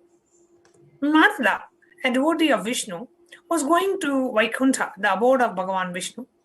On the way, he saw a yogi sitting in meditation. The yogi asked Narada, "Oh Narada, can you please ask Vishnu how long I must wait before I become enlightened?" Narada said, "Surely I will ask," and he went on his way. Next, Narada encountered a man who was jumping and dancing under a tree. He asked Narada, "Oh Narada, please ask Vishnu when I will have his darshan." Please listen. He never asked when he would become enlightened. He asked Narada when he would have Bhagavan Sri Vishnu's darshan, his vision. He said, "Ask him to grace me. How long should I wait for his grace?" Narada said, "Surely I will ask. Don't worry." Narada went to Vaikuntha and came back with the replies. Narada said to the first yogi, Vishnu said, "You must wait 4 more janmas to become enlightened." The yogi fell into depression. Oh, 4 janmas, 4 more lifetimes. What will I do? The person who is dancing around asked Narada, "What did Vishnu say?" Narada said, "He said you must wait for as many janmas as there are leaves on this tree. Then you will have his darshan. Only then his grace will fall upon you." As soon as he heard this, the man said, "Oh, he gave me the assurance that he will grace me. That is enough." He started jumping and dancing again. The moment he uttered this, there was a stroke of lightning and the divine descended. The man became enlightened. See the drastic difference. For the 4 janmas, the first man get depressed. And for as long as the thousands and thousands of leaves, in spite of that means that many janmas he had to wait, but still the assurance that Vishnu gives him the darshan, the man started jumping and dancing, celebrating life. So that's when the divine manifested in him. So all you need to do is celebrate and understand whatever is happening in your life is auspiciousness. That is what Paramashiva means. The very word Shiva means causeless auspiciousness, sarva mangalatva. Whatever that is happening is auspicious. Let us listen to this short video from the Supreme Pontiff.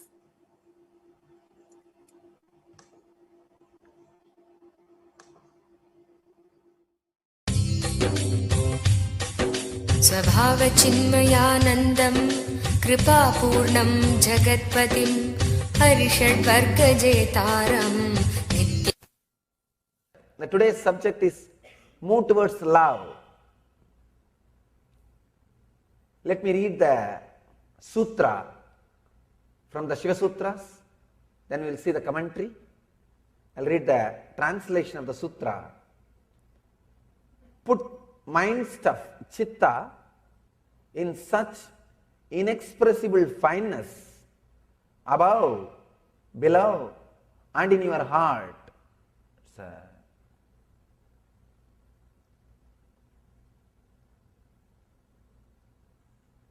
very powerful sutra.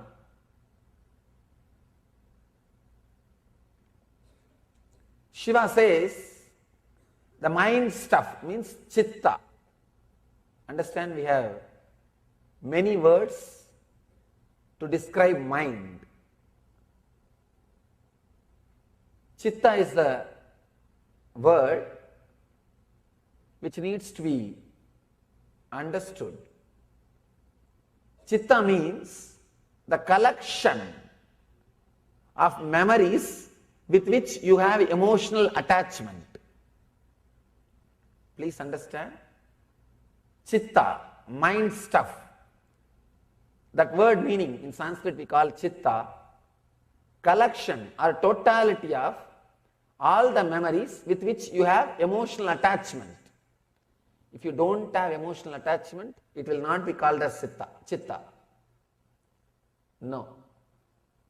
That becomes a different part of your mind. We have too many words to describe mind and parts of the mind. Here Shiva says, let you go beyond chitta,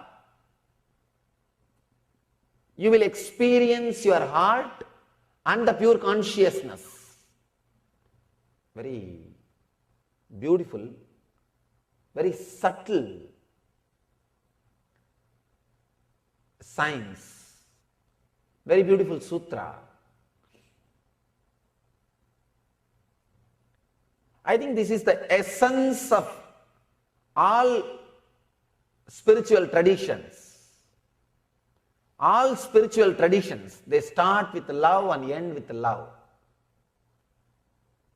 They start with love, end with love.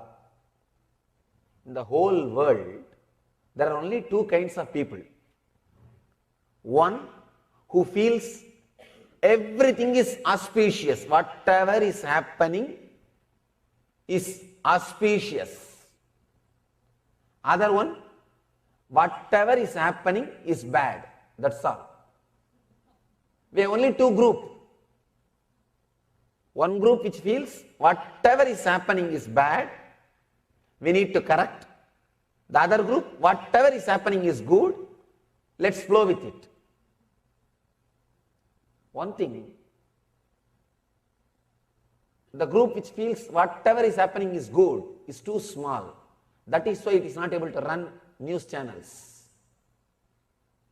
That is why it is not able to convince people whatever is happening is good.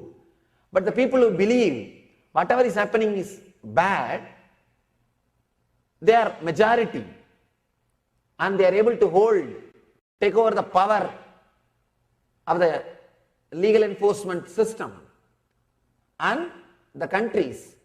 So constantly they are convincing the society whatever is happening is bad, we need to do this, do that. The other day I was talking to a group of people. I was telling, whatever is happening is good, auspicious, mangalatva. One guy asked, how can you say this? Just the other day, 33 were killed. How can you say whatever is happening is auspicious, mangala?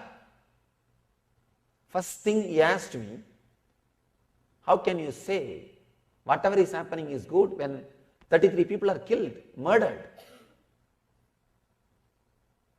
Of course, logically, you don't have an answer.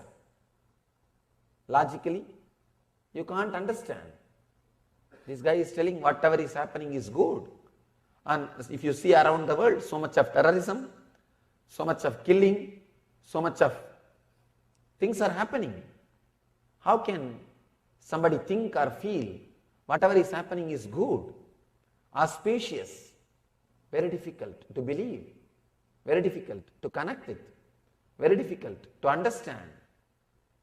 But all the great traditions, all the great masters, all the enlightened beings are not only saying, they are radiating that confidence and that energy in their body language. If you see or live around an enlightened being, you will feel that such a ecstasy and energy is being radiated by him, so much of confidence is radiated by him,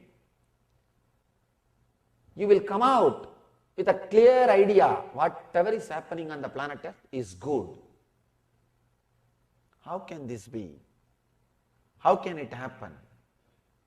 How can we say whatever is good, whatever is happening is good, when so much is happening in front of our eyes? I tell them, understand, good or bad cannot be defined, decided with your logic. Good or bad cannot be described, cannot be decided just based on what you think about them. Whatever your logic has learned as good or bad is limited only to the life of you and the people directly around you. But life is not just limited to you and the people who are around you. If you look little deep, life is beyond your logical comprehension, your logical understanding. In Sanskrit, we have a word Shivam. That word means auspiciousness. But the activity of Shiva is destruction. In the Vedic tradition, you will be surprised.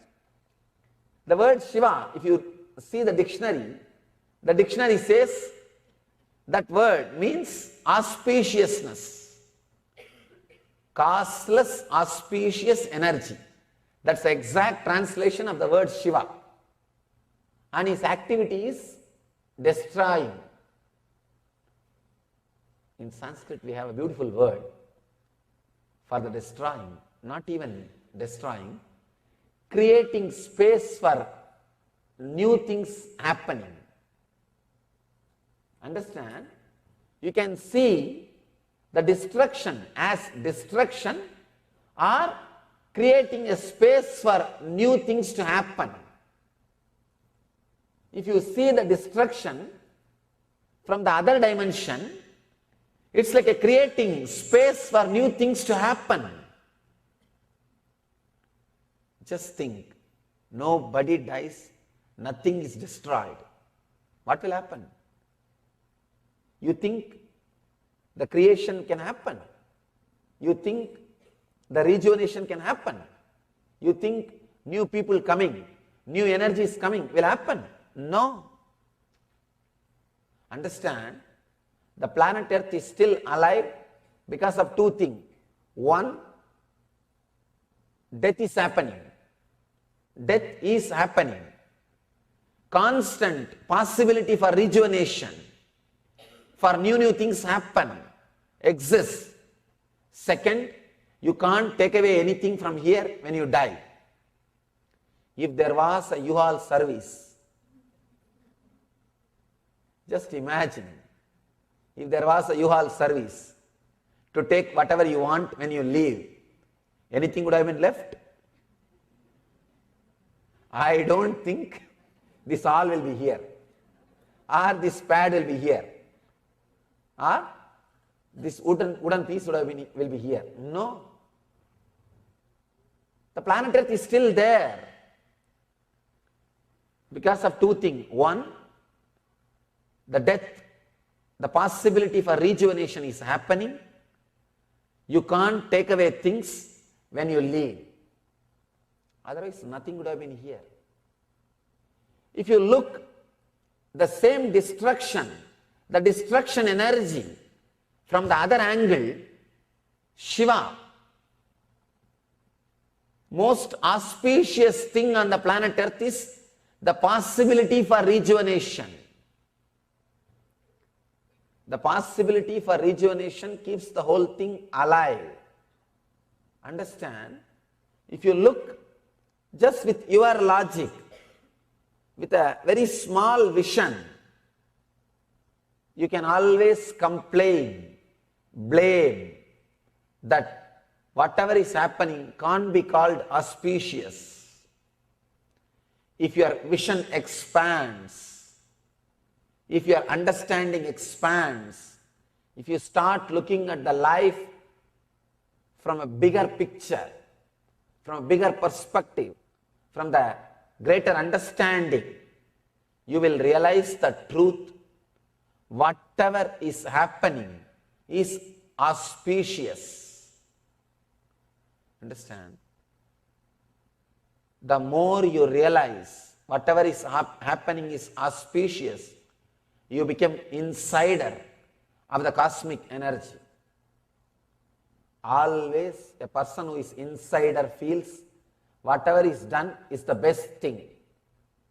Whether it's a person who is ruling a country, or ruling a city, or ruling a infrastructure, or ruling a company, or ruling a public institution, anything. The person who has got power feels best thing is getting done. The person who is outside, he thinks, no, worst things are getting done, best things are not done. It is the drama, always happens. If you feel best thing is happening, you are becoming an insider. Means you are becoming part of the person with power. If you are empowered, you start thinking best things are happening. If you start thinking best things are happening, you are empowered.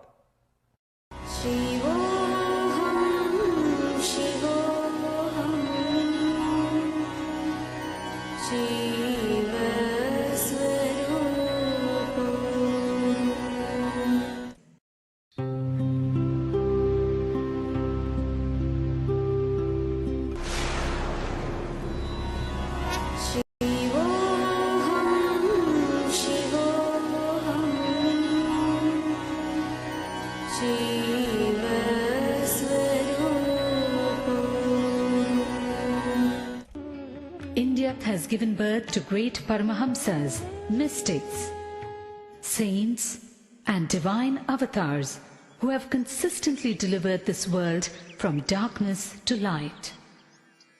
One such enlightened master, exuding divine grace, overwhelming compassion and unfathomable spiritual knowledge, all at a very young age, is Paramahamsa Nithyananda. Koti Surya Swarupinam Anandagandha Ishwaram Bhakta Hridaya Nivasinam Nithyanandam Namostude. Koti Surya Swarupinam Anandagandha Ishwaram Bhakta Hridaya Nivasinam Nithyanandam Namostude. Nithyananda was born as Rajashekharan, the second son of his parents Arunachalam and Lokanayaki, in the temple town of Tiruvannamalai, South India. 10 days after he was born, the family astrologer predicted that Rajashekharan would grow up to become a Raja Sannyasi and guide the world, something his parents were not happy to hear. At the age of 10, Rajashekharan was initiated by Raghupati Yogi. In his moment of initiation, Rajashekharan was blessed with a vision of Parashakti. He went home and carved the vision he had in soapstone.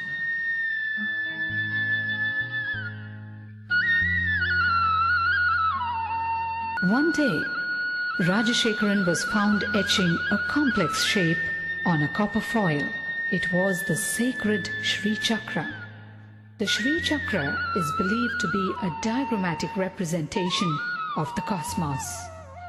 Shri Ramana Maharishi, Shri Ramakrishna Paramahamsa and Sharada Devi were sources of inspiration for young Rajashekharan. At the age of 12, on the sacred day of Buddha Purnima, Rajashekharan had an intense encounter with the divine, an out-of-body experience that was to change the course of his life.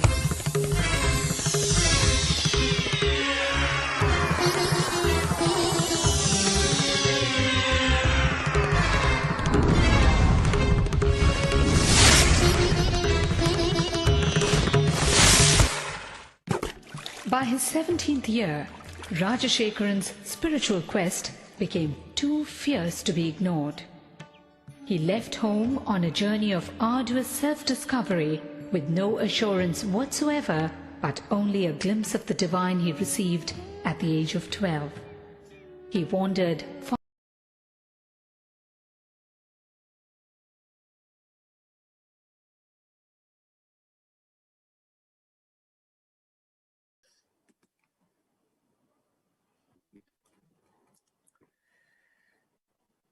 Everything that happens in life is auspicious. Let us see an incident, a beautiful incident from the life of Bhagavan Sri Krishna. Karna asks Krishna, so much injustice in my life. My mother left me in Ganga when I was born, and I grew up as a Shudra, even though I am a Kshatriya, not even knowing my father's name. What kind of life is this? Why is my life like this? Krishna smiles and replies, not only did I not grow up with my parents or know their name, or do you know how many assassination attempts I had to face as a young child, starting from when I was in the womb, before even I was born. Bhagavan Sri Krishna is the embodiment of the principle. Life is auspiciousness. If you see the injustice done to Karna and Krishna, Krishna had 100 times more injustice done to him. But not only he always celebrated his life, he contributed to the world. Karna always reacted to life based on the external happenings and wasted his life.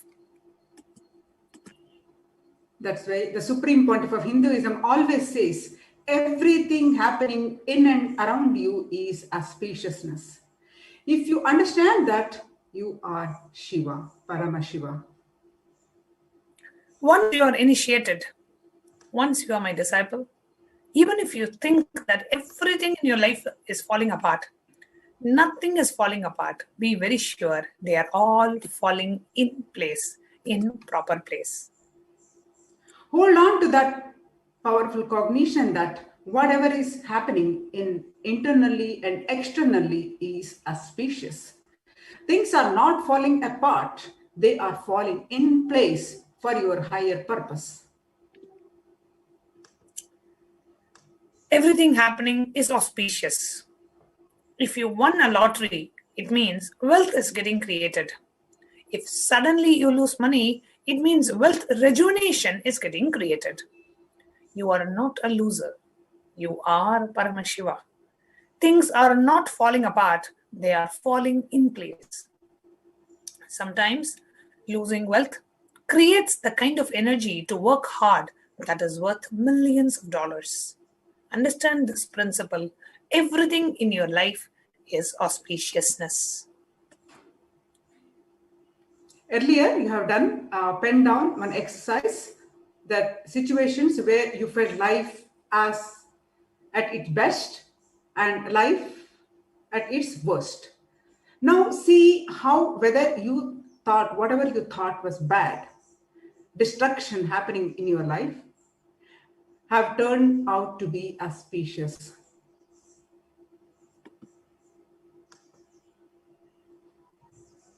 Pen down whatever you thought as bad 2 years before, but now how it has turned out to be good. Write down 5 incidents each year.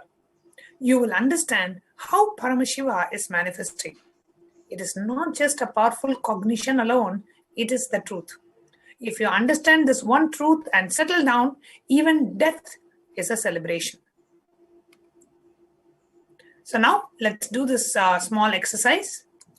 So what you will do is you will pen down incidents which you thought was an inauspicious event, was a bad incident. It was like, oh God, why is this happening to me a few years back?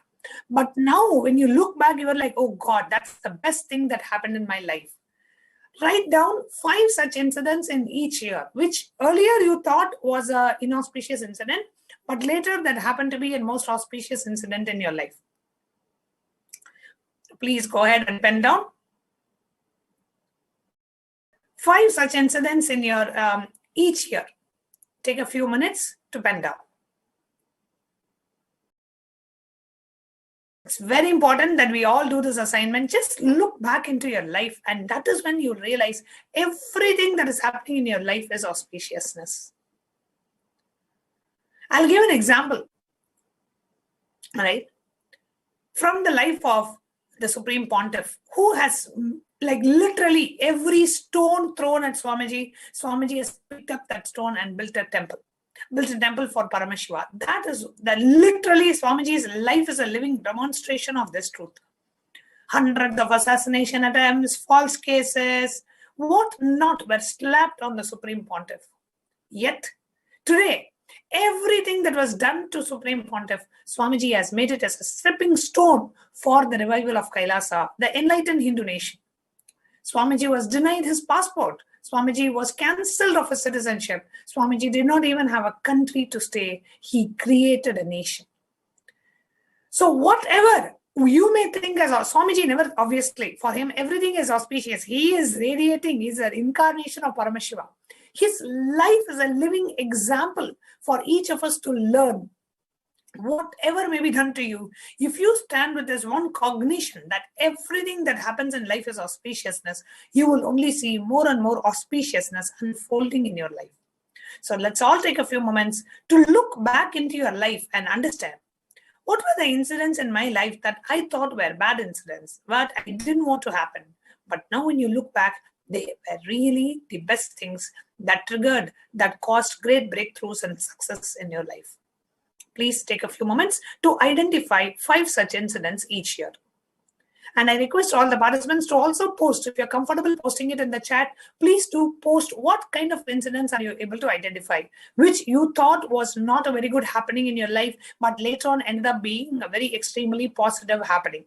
Please post in the chat, in the Zoom chat, in YouTube chat, and in Facebook chat. We are monitoring all the 3 chats simultaneously. So please do take a moment and post it so we know that you have understood this assignment correctly.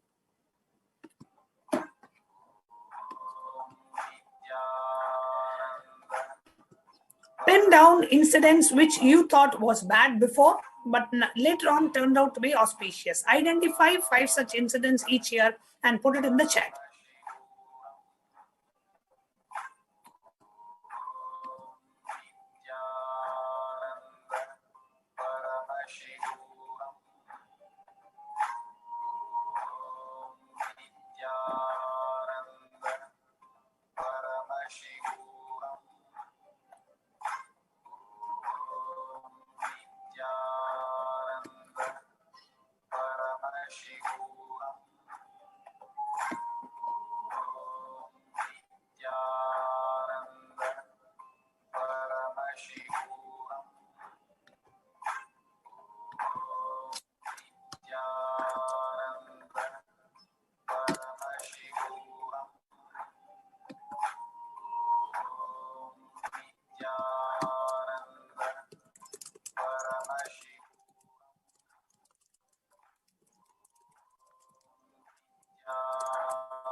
Please put any such incidents that you're able to identify. Please put it in the chat.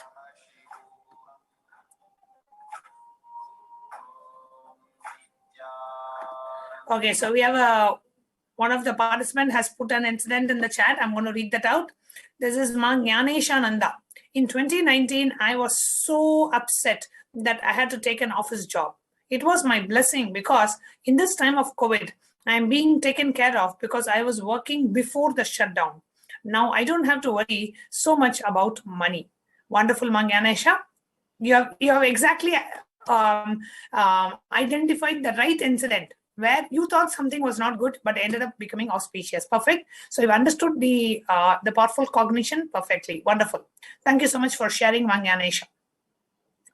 Okay, so Tiana Forrest is saying, one example is a relationship ended, but turned out to be a freeing experience. Beautiful, Tiana.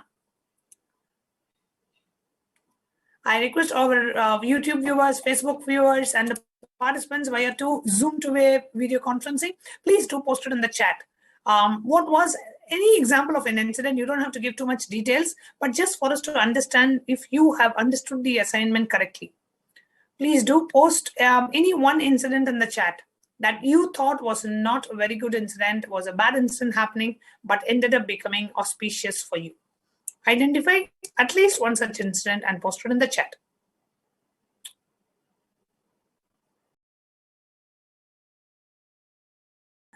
We'll give you a couple of more minutes and then we'll move on.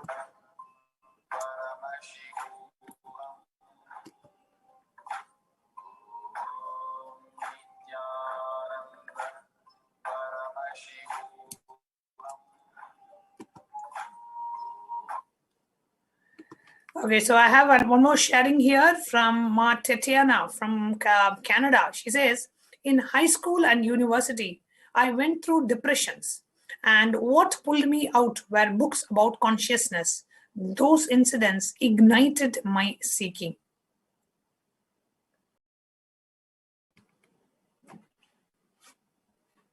Yes. Okay, so now let's move on to the next step. Just come to this conclusion once. Life is Paramashivam. At least once, come to this conclusion, the cognition that my whole past is auspicious, even when I have not realized that it was auspicious when it was happening. Finally, it landed up as auspicious. There is a living power holding me, protecting me, guiding me, lifting me, and I was never alone. That force was always protecting me and manifesting through me.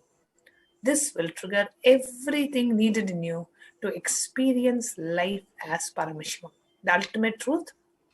I request everyone, I'm going to read this once again. Please provide your complete listening. This is the climax. We are coming to the climax of the powerful cognitions. Life is Paramashivam.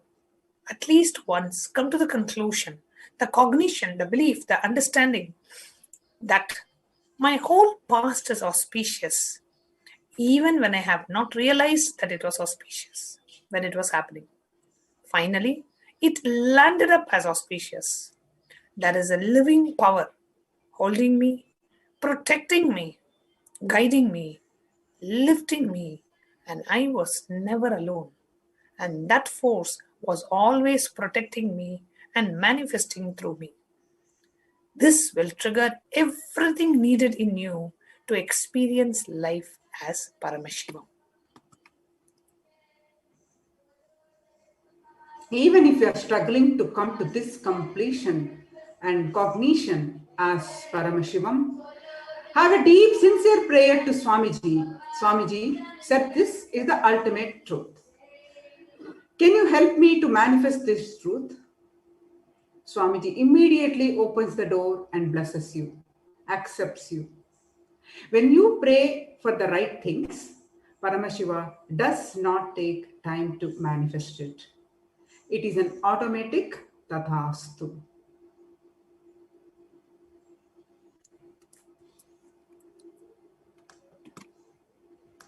Please sit straight and close your eyes. Declare your integrity to Swamiji and Paramashiva as I read this line. So please sit straight and close your eyes.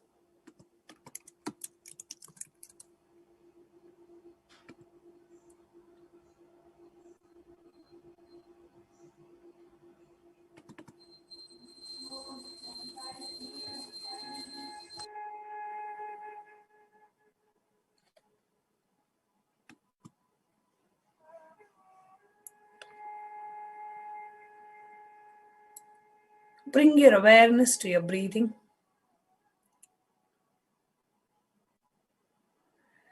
Inhale and exhale.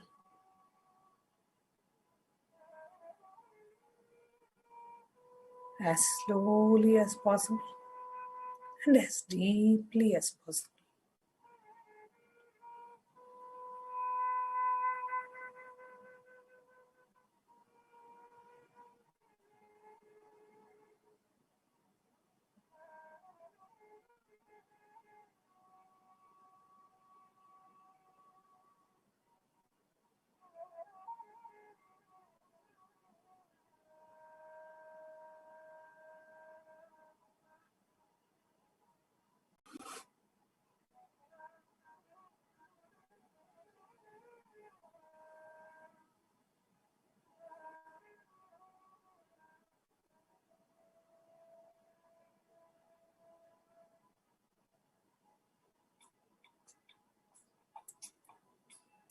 Please repeat this after me.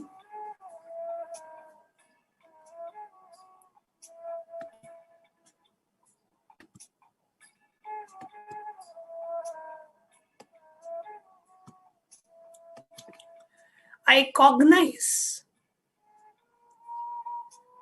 my whole past is ultimate auspiciousness, Paramashivam. My whole past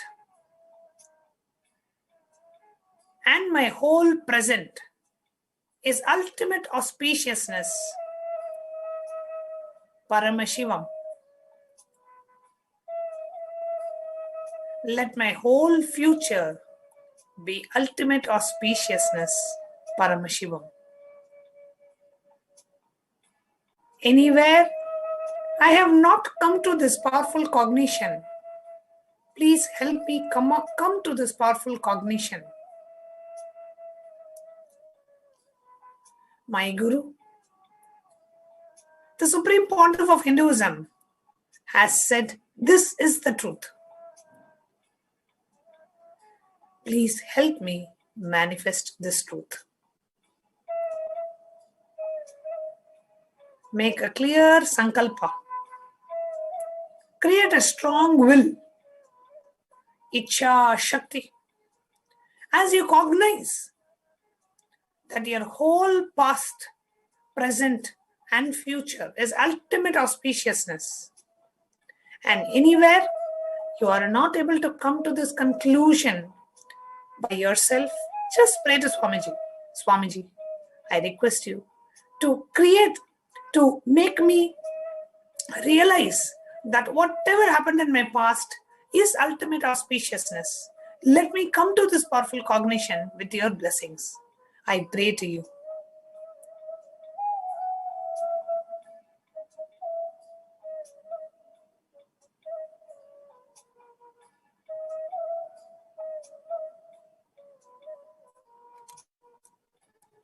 Make a clear sankalpa.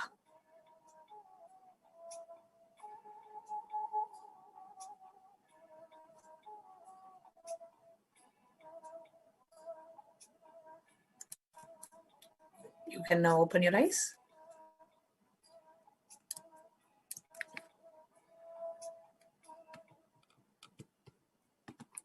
Let us make a clear decision.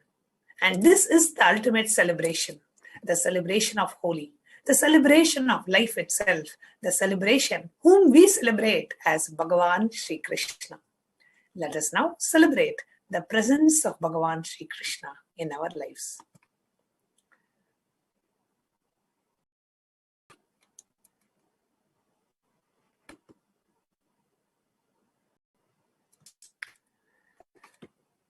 How do we celebrate the presence of Bhagavan Sri Krishna? By dressing up as Bhagavan Sri Krishna. Today, as we are all getting ready for the Bhava Samadhi Darshan of Bhagavan Sri, it is Bhagavan Sri Krishna. You know what is so unique about the dressing of Bhagavan Sri Krishna? It is the flute, the butter and the flute and the peacock feathers. Of course, a beautiful, radiant smile. He wears a lot of jewels. And Krishna's always, he loves yellow color.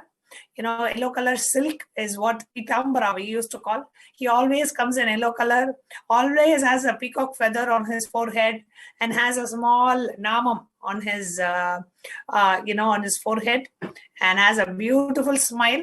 And he always wears like a beautiful dhoti and like an upper cloth, which he ties it around his hand also sometimes.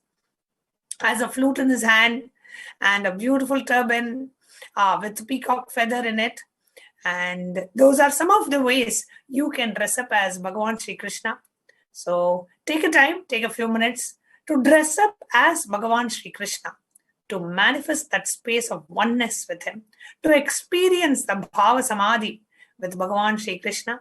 Take a selfie on Facebook and post it on Facebook or Instagram with the hashtag Bhava Samadhi, hashtag Krishna. So we'll give you a few minutes for you to dress up as Bhagavan Sri Krishna. We have a lot of comments on Facebook and YouTube. So we're going to be reading some of the comments.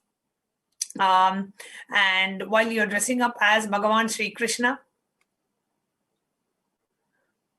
and post your selfie on YouTube and on Facebook, Instagram, Twitter. Please post your selfie with the hashtag Bhava Samadhi and hashtag Krishna. So while we are all doing that, we are going to be reading some of the comments and then we'll be moving on with the preparing ourselves for the darshan today. We are going to be having the live darshan of Supreme Pontiff, the Bhava Samadhi darshan at 10 a.m. So we are almost like an hour away before we have the darshan of Swamiji. And here we are having a lot of messages on Facebook.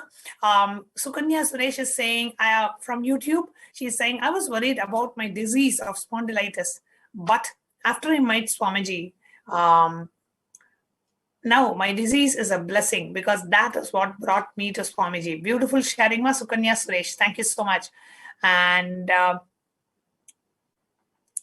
Tiara Forrest was also saying, I think to Tatiana's point, she's saying that's a great point. I hadn't thought about the depression I used to have is what ignited my seeking too. Great. You are able to relate with Tatiana's sharing. And Holly is saying COVID-19 has exposed all the delusion on how we all should live. I totally agree, Ma. So in that way, COVID-19, what we call as a global pandemic, is also a blessing. It made us realize how much delusion we were all living in. Jan Vamadeva Shivam is saying, I was born in a deeply dysfunctional family. This has led to my lifelong pursuit of truth and spirituality. And how that's been a blessing for you. Beautiful. Jan Vamadeva Shivam, you are definitely identified, hit the nail on the head. How it brought you to the pursuit of truth and spirituality. And I request all the other YouTube viewers also to continue to post what are the things in your life that you felt were inauspicious but ended up being extremely auspicious for you. So we can read out like how, see, Tiana Forrest didn't realize her depression was actually awakened the seeking in her. But as soon as she heard Tatiana, she was able to relate with it. So when you post it, there will be so many hundreds of people out there who will be able to relate to your example, to your sharing.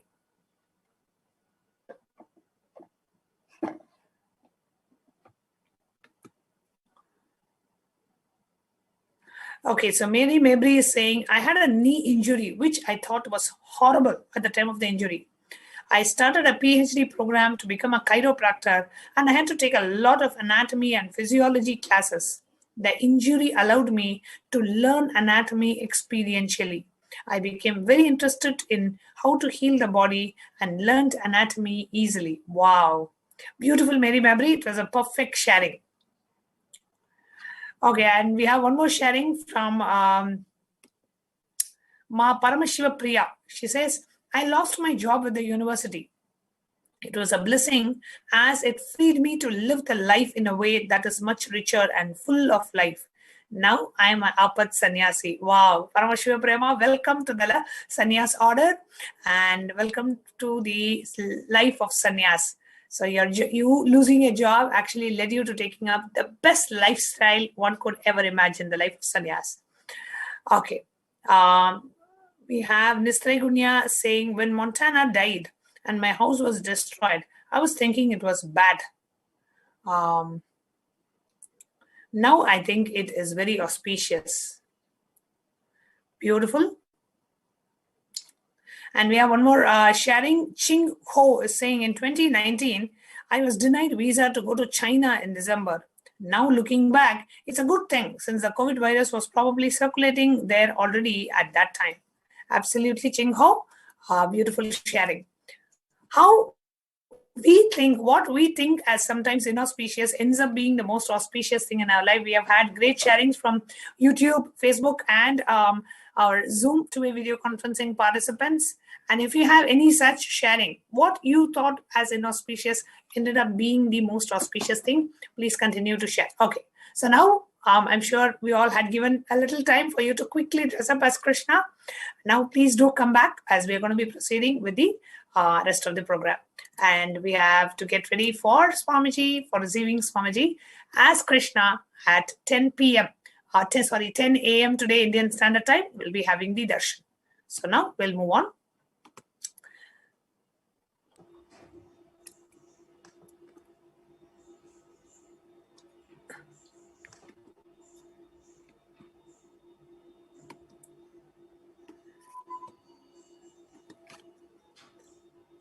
In Bhagavad Gita, Bhagavan Sri Krishna actually explains so beautifully that for you to experience an immediate manifestation of your desire, see, not just manifesting your desire, for immediate instant manifestation of the desire, Bhagavan Sri Krishna gives a beautiful technique.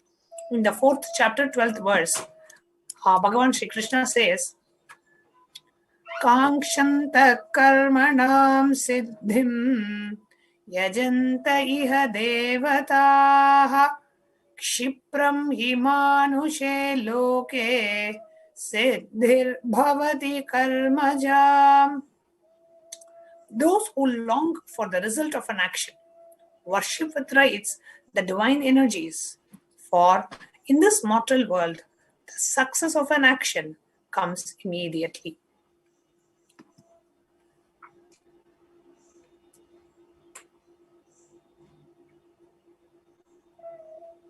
Any result you want to manifest, worship the divine energies that are the embodiment of those specific principles. If you want to manifest perfect health and well-being, then worship Bhagavan Sri Krishna.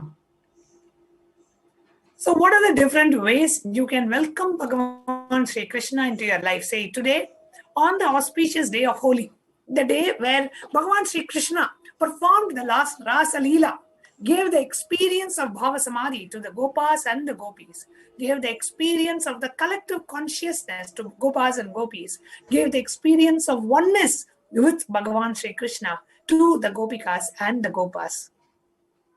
He is landing back on the planet Earth today in the Nija Avatara of the Supreme Pontiff of Hinduism. Now, if Bhagavan Sri Krishna is coming at your doorstep, how would you receive him? What are the different ways you would receive Bhagavan Sri Krishna? Would you offer flowers at his feet? Or would you give him a bilva patra? Or would you offer some jewelry to him? Or would you give a nice cow to him? Or how would you receive Bhagavan Sri Krishna? Would you offer a beautiful cloth to him? What are the ways we can welcome and invite Bhagavan Sri Krishna into our lives? Let us take a look.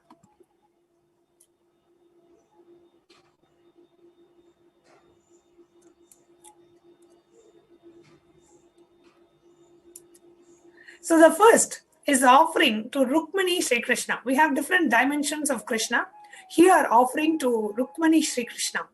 The Sankalpa offering. What is Sankalpa offering? Sankalpa offering is where, in the presence of Bhagavan Sri Krishna's energy, the names of you are chanted for you to manifest what you want in your life. So in his presence, in the presence of Bhagavan Sri Krishna, your names and your family members' names are being chanted in the Sankalpa offering. There's a direct reference from the Rig Veda. And the benefit of the Sankalpa offering, it says, offering our Sankalpa, the conscious resolution at the feet of the divine, is a sacred and a conscious act of aligning our straying mind into empowering our declarations with the auspicious will, power, and manifesting energy of the divine to manifest our intentions into reality and for living an enlightened lifestyle. You can move to the next slide. So Sankalpa chanting is only $1 per person. It is typically like what, how you go to a temple and you do the archana, where the priest brings the plate and they will ask you to touch the plate. And they will say, okay, tell your name. And then you tell your name and then the priest actually chants it as a part of the Sankalpa. So I would recommend every one of you, do not miss offering the Sankalpa. Every darshan, it's only $1. Even that $1 is kept only to know your intention in wanting this service. Otherwise, it's almost free of cost. That $1 is only for you to request saying, please chant it in my name and in your family member's name. Because without your conscious intention, this cannot be done. So I would recommend every single one of you who are attending and listening to this, ensure that your name is chanted for you to receive the blessings for you and for your family.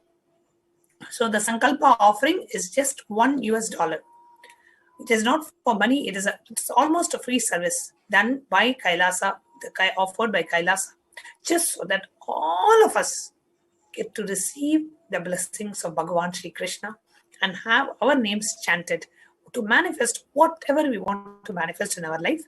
It is just $1. And for you to, if you want to go ahead and offer the Sankalpa, you can click the link that is being in the bottom of the screen, and we are also scrolling it. I request NTV operator to please project the screen, the Sankalpa offering link, the payment link at the bottom of the screen. It's tiny.cc/BSD Sevas -29 March MAR. I request NTV operator to please project it, a static link at the bottom of the screen, so it's easy for you to see and go ahead and type. I also request all the causes to put the link for the Sankalpa offering in the Zoom chat, Facebook chat, and in the YouTube chat. So it's easy for our viewers to click through and go ahead and make the offering.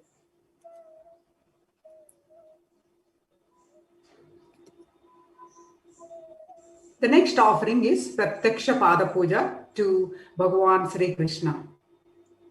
The scriptural reference from Guru Ashtakam, Adi Shankaracharya, Guru Ashtakam, verse 4. It says, Videsheshu manya, swadesheshu dhanya, sadachara vritti Bhuteshu matto na chanya Gurorangi patme manaschena laknam tatah kim tatah kim tatah kim tatah kim tatah kim tatah kim tatah kim tatah kim. The translation of this verse is, I am honored in other lands and I am prosperous in my homeland. In the paths of righteous conduct, there is none who surpasses me. Thus, one may think, that if one's mind be not centered upon the lotus feet of the Guru, what then? What then? What then? Offering of Pratyaksha Pada Puja and receive auspicious blessings for a strong and intense Guru-disciple relationship. Offering of Pratyaksha Pada Puja cost $1,008. The next is the offering of Vastra Alankara Seva, offering of cloth to Rukmani Sri Krishna. The reference to the offering of the cloth to Bhagavan Sri Krishna is mentioned in the Krishnashtakam, where it says, the Lord who is adorned and resplendent with pitambaras, the silk garments woven with gold. He attracts the scent of Tulasi. I bow down to Bhagavan Sri Krishna.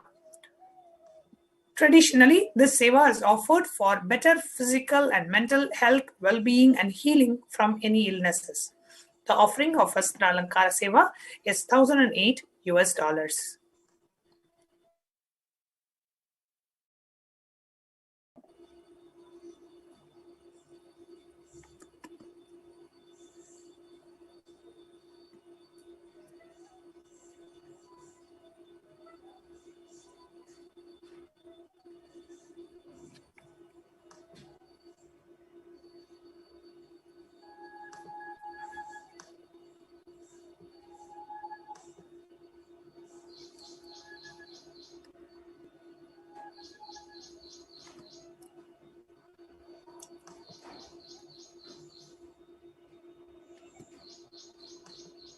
The next, we would like to share the significance of the divine element, the gold. Why most of the offerings that we offer to Bhagavan Sri Krishna or for the other deities are always in gold? The reference is there in the Atharva Veda. The chapter 5 and the verse 28.6, it says, triple born by birth is this gold. From the atoms of Agni is one. It becomes dearest to Agni. One fell away from the Soma when it was hurt. One they call the seed of virtuous and powerful Apaha, the watery molecule. Let that triple gold be for your long life. So gold is a divine element. It purifies anything it touches. It is an element of spiritual significance and a great spiritual power of healing and enlightenment. The vibration of gold has the power to infuse the sattva energy and the positive thought currents in anyone who wears and anyone who sees or operates in his vicinity. Gold is a permanent and the most auspicious gift of eternal transformation of not only the one who wears or the one who breathes the air around it, but most importantly, for the one who gives. Gold is present in all scriptures, agamas, Vedas, Shrutis, Smritis, Itihasas, and Puranas. In all Hindu scriptures, it is abundantly displayed that gold is the most auspicious and purest metal which purifies our being. In the Hindu civilization, everything was built in gold, exchanged in gold, rituals, feasts were offered in gold bricks. When one was to be saved from life-threatening illnesses, gold was offered as a ritual offering. Gold was in abundance and used for weighing equivalent amounts of commodities, including cows. Kingdoms were built with huge doors of gold. The streets would have huge columns and a huge archways made of gold. Horses, cows were dressed in gold.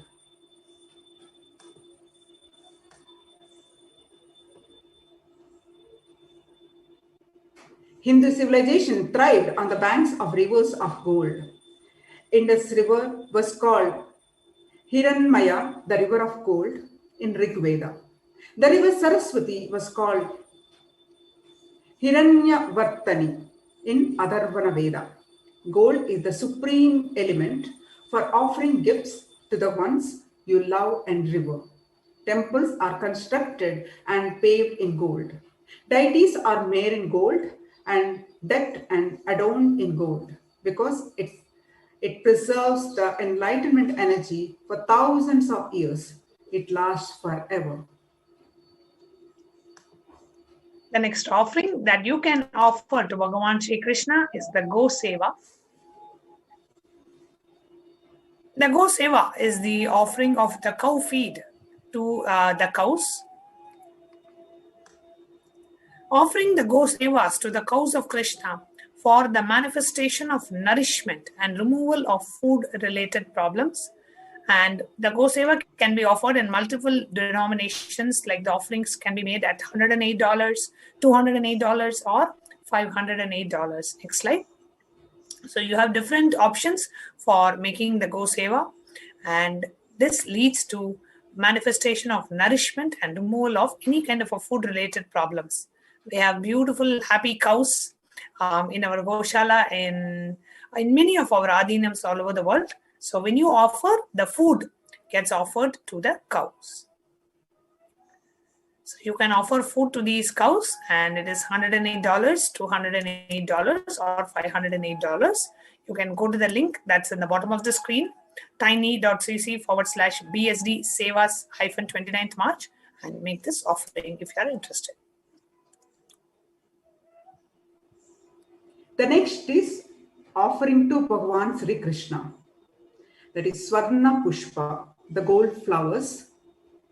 The reference for this is in Bhagavad Gita, chapter 9, verse 26.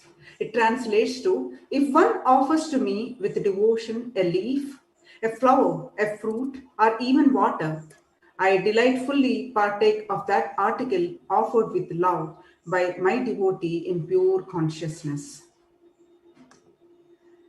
Offer a gold flower to last eternally in oneness with the avatar. You can offer small, medium, and large size. Small is $600, and medium is $1,200, and large is $1,800. Offer the Swarna Pushpa at the divine lotus feet of the avatar.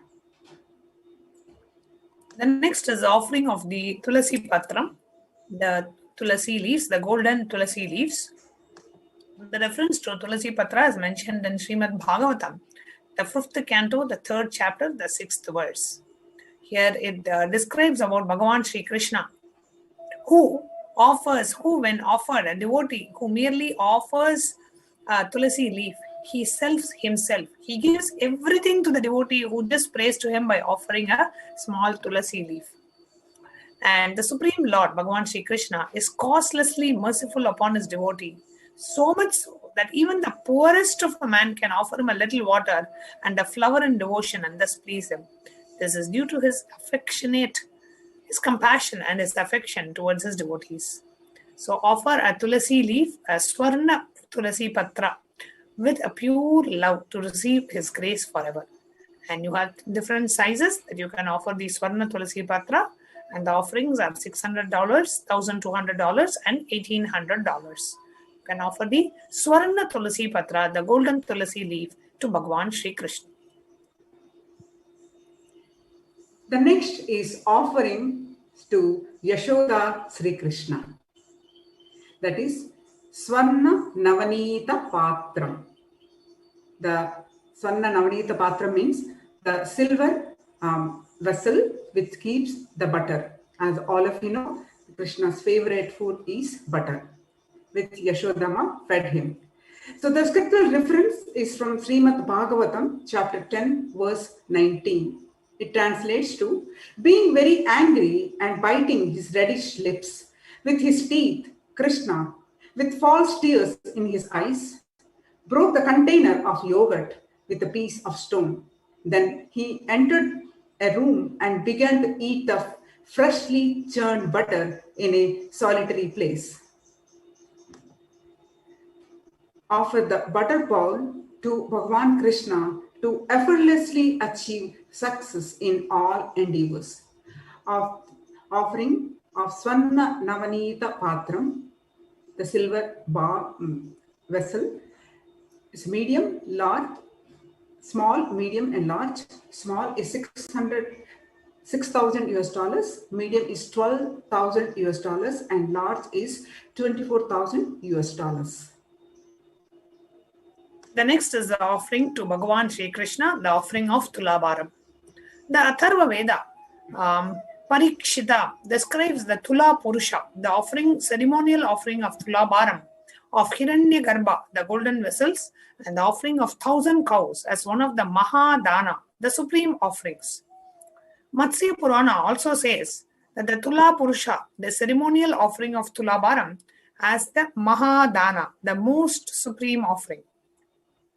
In Hinduism, the traditional way of offering is known as Tulabharam, the sacred act of offering an item in equivalent weight of the deity or the Guru. Offerings can be various flowers: bilva, tulasi, dates, bananas, books, silver, and finally gold. Giving for the sake of giving, to open up to receive Paramashiva. The Hindu way of offering with gratitude is the highest we have to receive the best possible things. So the offering of silver Tulabharam is $200,000 US, and offering of the material Tulabharam is $10,000 US. You can offer as materials rice, jaggery, ghee, and or oil.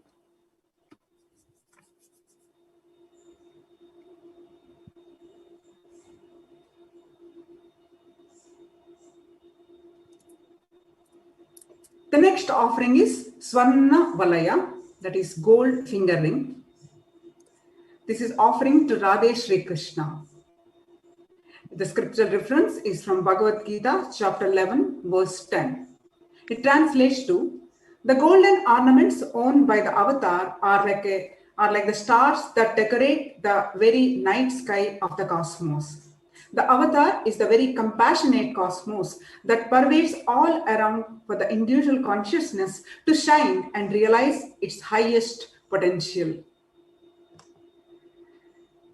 The gold ornaments are a celebration of the selfless compassion the avatars give one and all, radiance of their own unique enlightenment. Offer the Swarna Anguti to Sri Krishna for the blessings of being in oneness with Bhagavan Sri Krishna and radiate auspiciousness in life. Swarna Valaya, the gold finger ring, cost $5,008 US. The next is the offering of Swarna Kundalam, the golden earrings.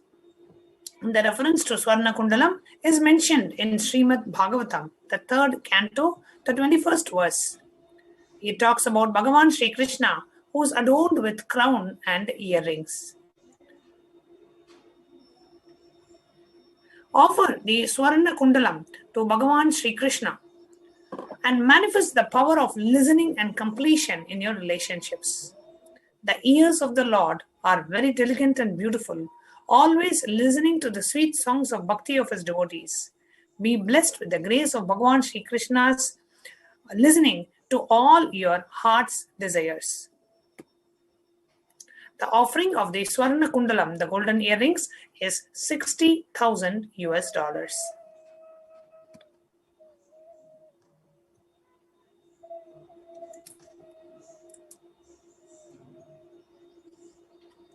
The next offering is offering of Swarna Nupura, that is gold anklets. Scriptural reference is from Bhagavatam, Canto 3, chapter 28, verse 15. It is the offering is for Purnavatara Sri Krishna. He also wears around his neck a garland of attractive silver flowers and swarna of bees, intoxicated by its delicious fragrance, hums about the garland. He is further superbly adorned with a pearl necklace, a crown, and a pair of armlets, bracelets, and anklets. The avatar is the most as compassionate one who manifests to bless and give unconditional love to the world. Their feet are so smooth as butter. They literally float. The golden anklets offering is the celebration of the avatar's compassion that is expressed when their feet press the earth. Just as the earth rejoices when the avatar's feet touches it, the one who offers golden anklets celebrate and cherish the feet of the avatar. Offer the Swarna Nupura, the gold anklets, to Bhagavan Sri Krishna and cherish the blessings of joy, peace, and completion in feet-related problems. Offering of Swarna Nupura, the gold anklets, cost $60,000 US. Before we move on to the next offering, we have a couple of comments in YouTube that I would like to address. Vijay ji from YouTube is asking, are we going to be offering natural tulasi leaf or golden tulasi leaf? The offering here is Swarna Tulasi Patra. So the offering that we are mentioning now as sevas are the golden offerings only, not the actual tulasi leaves. It is a golden offering. And we have Adi Shakti, who has made a comment saying, offering anything to the Go Matas, the cows, will bring tremendous completion with ourselves. That is so true. Any offering you do to the cows, it will bring so much healing and so much completion in us. That is absolutely true. Thank you so much for sharing. Okay, so the next offering that we have is the offering of Swarna Kankanam, the golden bracelet. The reference to Bhagavan Sri Krishna wearing a golden bracelet is mentioned in Srimad Bhagavatam, the 3rd canto, the 28th chapter, the 15th verse, where it says, the one who's adorned with a pearl necklace, armlets, bracelets, and anklets.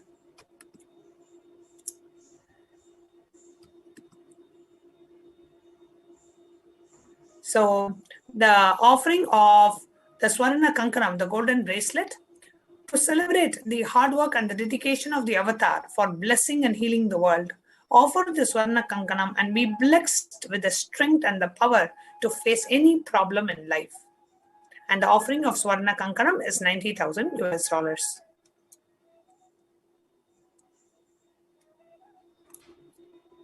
The next offering is offerings to Purnavatara Sri Krishna. That is Swarna Murali, the gold flute. The reference is from Gopika Geetam, Srimad Bhagavatam. Offering of Murali. Murali is the bamboo wood instruments which sings enchanting melodious songs. Offering the Swarna Murali is a celebration of the avatar's walk and all of the unforgettable teachings and experiences his words have given a devotee. Offer the Swarna Murali to Bhagavan Sri Krishna to experience your life as an enchanting and enlightening song of divine love and blissful relationships. Offering of Swarna Murali to Purnavatara Sri Krishna is $120,000 US. The next is the offering of Swarna Hara, the jeweled pendant and the golden necklace, the reference of which is mentioned in the Vishnu Sahasranama, the 20th verse. It refers to the Bhagavan Sri Krishna, who is adorned with a crown and ear pendants. And offering of the Swarna Hara to Bhagavan Sri Krishna bestows immense wealth and immense success in the business. And the cost of this offering is $180,000 US. The next offering is offerings to Purnavatara Sri Krishna. That is Swarna Shanku, the gold conch. The reference is from Vishnu Sahasranama, verse 20. Panchajana, which is a specific shank for Bhagavan Sri Krishna, represents the celebration or Vijaya, victory, that the avatar will rejoice when his disciples are successful. Offer the Swarna Shanku to receive the blessings, to courageously declare Abhayam Sarva Bhutebhyo, giving refuge to whole cosmos and win over all situations and projects which even the avatar will celebrate. Offering of Swarna Shanku, the gold conch, cost $180,000. The next offering is the offering of Swarna Chakra, the golden Sudarshana wheel. The reference is mentioned in the Vishnu Sahasranama of Bhagavan Sri Vishnu, having the Sudarshana Chakra. The offering of the Sudarshana Chakra to Bhagavan Sri Krishna bestows the blessings of the deepest devotion and manifesting protection from any kind of negativities. We can move to the next slide. So any kind of negativities and giving us a deep protection is the Swarna Chakra, the golden Sudarshana wheel. The offering of Swarna Chakra is $180,000. Next offering is offerings to Gita Sri Krishna, that is Swarna Mekhala, the gold hip belt. The reference is from Srimad Bhagavad Gita, chapter 11, verse 10. Offer the Swarna Mekhala to Sri Krishna, Sri Grita Sri Krishna, and receive powerful support and stability in life and prosperity in new life decisions. Swarna Mekhala cost is $180,000. The next is the offering of the golden crown, Swarna Kritam, and it is referred to in the Bhagavad Gita, the chapter 11, 17th verse. And offering of the Swarna Kritam to be blessed with inner and outer world powers and leadership qualities of Bhagavan Sri Krishna. Basically, the crown represents, its absolute lordship and rulership. So be blessed with all the leadership qualities of Bhagavan Sri Krishna by offering the Swarna Kritam for $200,000.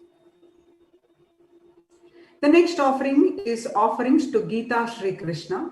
It is Swarna Purna Kumbha, the gold Kalasha pot, the gold coconut and gold mango leaves. The reference is from Srimad Bhagavatam, Canto 8, chapter 8. This is the offering of the auspicious nectar pot made of gold with the gold coconut and mango leaves along with sacred water. Offer the Swarna Purna Kumbha to Sri Krishna and receive the space of completion in all dimensions in your life. Offering of Swarna Purna Kumbha, the gold Kalasha pot, cost is $300,000. The next is the offering of Rajata Andolaha, the silver swing, the reference to which is mentioned in the Srimad Bhagavatam. Yashoda and Radha both enjoy seeing Bhagavan Sri Krishna in a swing. The avatar is always in the space of restful awareness, untouched and unperturbed by the external influences. Offering of the silver swing, the Rajata Andolaha, is a celebration of the avatar's powerful presence, which removes our suffering by stilling our mind, pushing us back into the space of oneness again and again in all ups and downs of life. The offering of Rajata Andolaha, the silver swing, is $500,000. The next offering is offerings to Bhagavan Sri Krishna, the Moti Hara, that is pearl layered necklace. The reference is from Srimad Bhagavatam, Canto 3, chapter 28, verse 15.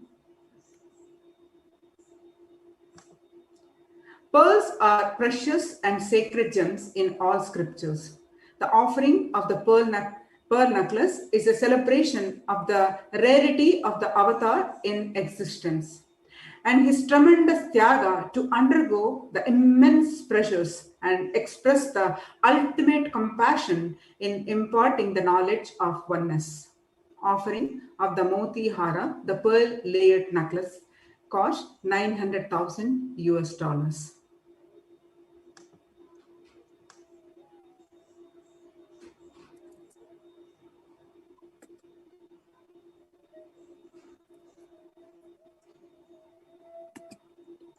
Next, so we mentioned the various different sevas that you can offer to Bhagavan Sri Krishna, who's landing on the planet Earth today to bless us all on this auspicious occasion of auspicious celebration of Holi.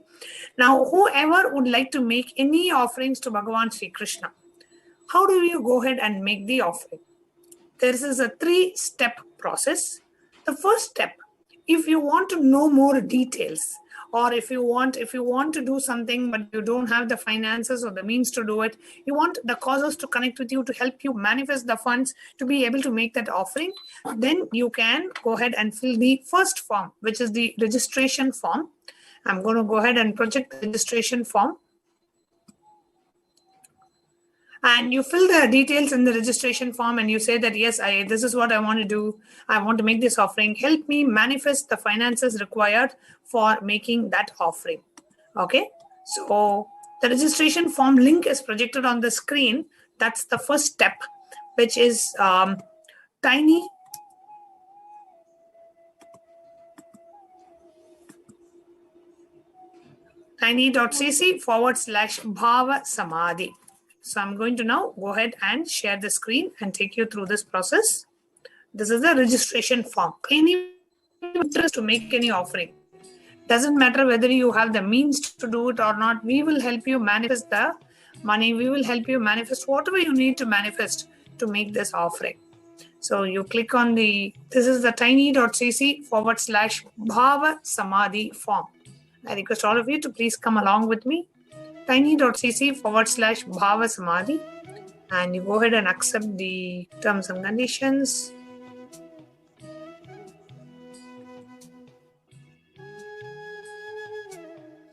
So go ahead and fill the details here.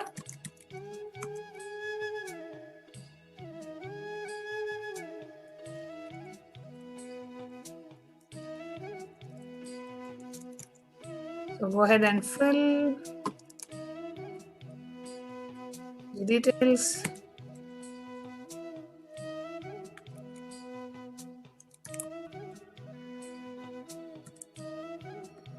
Here, please select the Bhava Samadhi Darshan. Here you can go to the drop down and choose Krishna Bhava Samadhi Darshan and click next. And here we have all the different sevas that we mentioned along with the costings. So you can choose whether you want to do a e-hundi, sankalpa, the food for the cows, and offering of the cloth. And then you click next. And then you have certain disclaimers that you will have to read and agree to. And then you go ahead and actually submit the form. So this is the registration form, the first step in the 3-step process. The first step is the registration form. It is not a mandatory step. This is only for those of you who want to make an offering, but you have not yet manifested the funds, or you have some obstacles and you want one of the causes to connect with you and guide you through the process. So that is the first form that we will see. The next form that we are going to be seeing is that of the payment form, which is the second link in the slide that we projected earlier. I'm going to project the payment link also. So this is the tiny URL, tiny.cc/BSD Sevas-29th March will lead us into this page.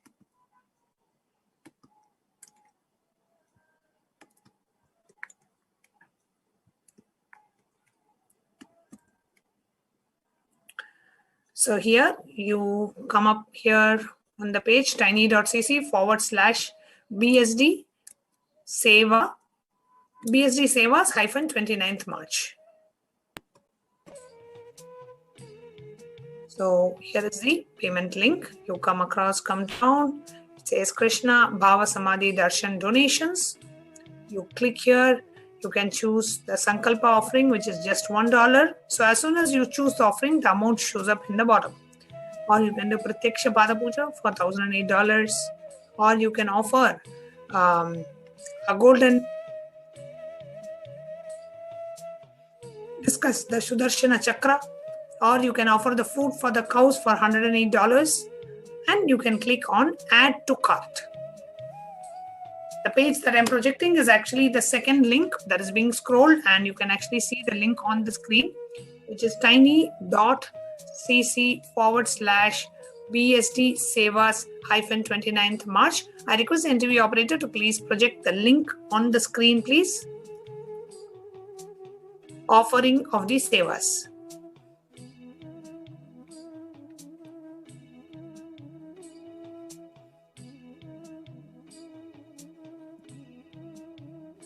Please project the link in the bottom of the screen.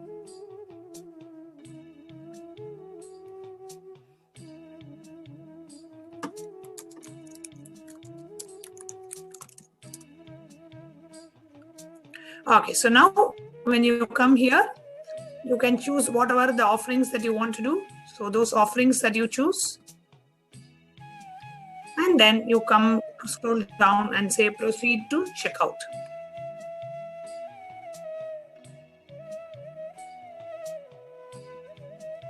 So you come here, enter your billing details, and then you choose your card options, and then you can say place order for you to make this order. I hope this is clear. So it's a very simple process. All the different offerings to Bhagavan are mentioned here in this. So you can just go to the drop down to see what are the different offerings that exist and what are the offerings that you will be interested, you wanted to offer on the Krishna Bhava Samadhi Darshan today. What are the offerings that you would like to make?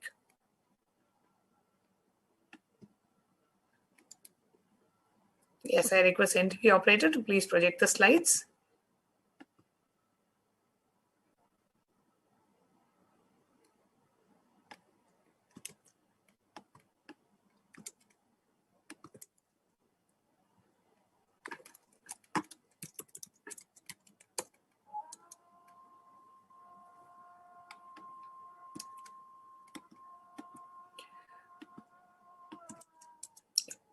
Yes.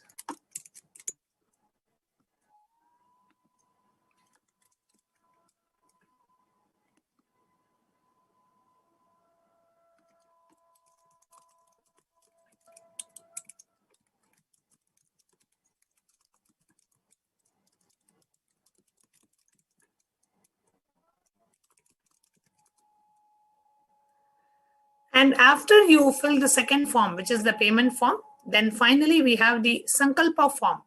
Sankalpa form is where you enter the names of you and your family members whom you want chanted in the puja, right? So you want your names to be chanted so that you can receive the blessings, whether you're doing the Sankalpa offering or Pada Puja or any offering, right? We always chant the Sankalpa mantra and include the names of all the people who have offered that particular seva.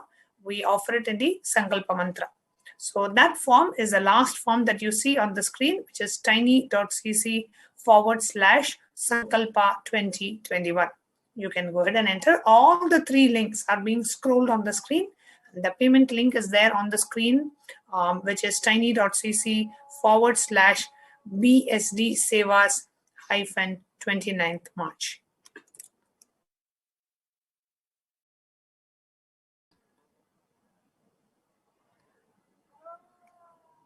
So with this, now you can go ahead and submit your prayer request. Any request. Okay, I have a question. Do we need to fill in? No, ma, you don't. Ching Ho? No, you don't need to fill that. You can leave that blank. If you have any questions related to the payment or offering of the sevas, you can put it in the chat. We have our causes available. They will be able to answer to you. They will be able to give the form. They'll be able to answer your questions as well. So please do ask your questions in the YouTube, Facebook, or Zoom chats. Our causers will attend to you immediately. Next, whatever prayer request that you have, I request NTV operator to move to the next slide. So whatever prayer request that you have that you would like to ask Bhagavan Sri Krishna, just go to the link and submit your prayer request, which is events.kailasa.org/BSD prayer request. You can go ahead and make the request in the online link.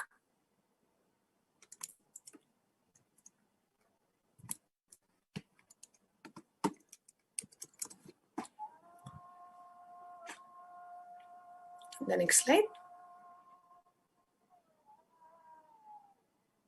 Yes. So you can submit your prayer request to Bhagavan Sri Krishna by going to events.kailasa.org/BSD prayer request. Now it's time for us to enter into the preparation for the Bhava Samadhi Darshan. I request Manitya Mayananda Swami to lead us all to prepare for the Bhava Samadhi Darshan. Yes.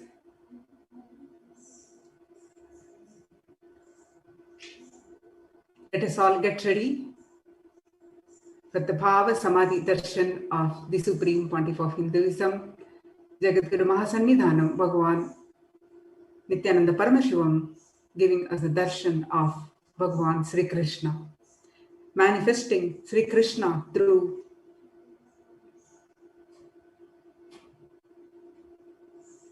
the Supreme Pontiff of Hinduism, Jagadguru Mahasannidhanam, His Divine Holiness, Bhagavan Nithyananda Paramashivam. Bhava Samadhi Darshan is a powerful cleansing process that brings up your unconscious mind to your conscious scrutiny. During Bhava Samadhi Darshan, our being comes alive and celebrates with the energy wave of existence. Our very muscles learn to imbibe and radiate Paramashiva. Bhava Samadhi Darshan is the direct experience of causeless bliss. Bhava Samadhi Darshan is like a window to the infinite expanse of consciousness, allowing us to glimpse the formless in a way that we can understand. Even without much effort from our side, our very biomemory awakens to the space of Paramashiva, the ultimate consciousness, during the Bhava Samadhi Darshan. To have a glimpse of, having a darshan of an avatar, cleanses the karmas of the lifetimes and creates a deep and lasting transformation in us. During the darshan, the Supreme Pontiff of Hinduism, Jagadguru Mahasannidhanam, Bhagavan Nithyananda Paramashivam, creates mandalas with his hands.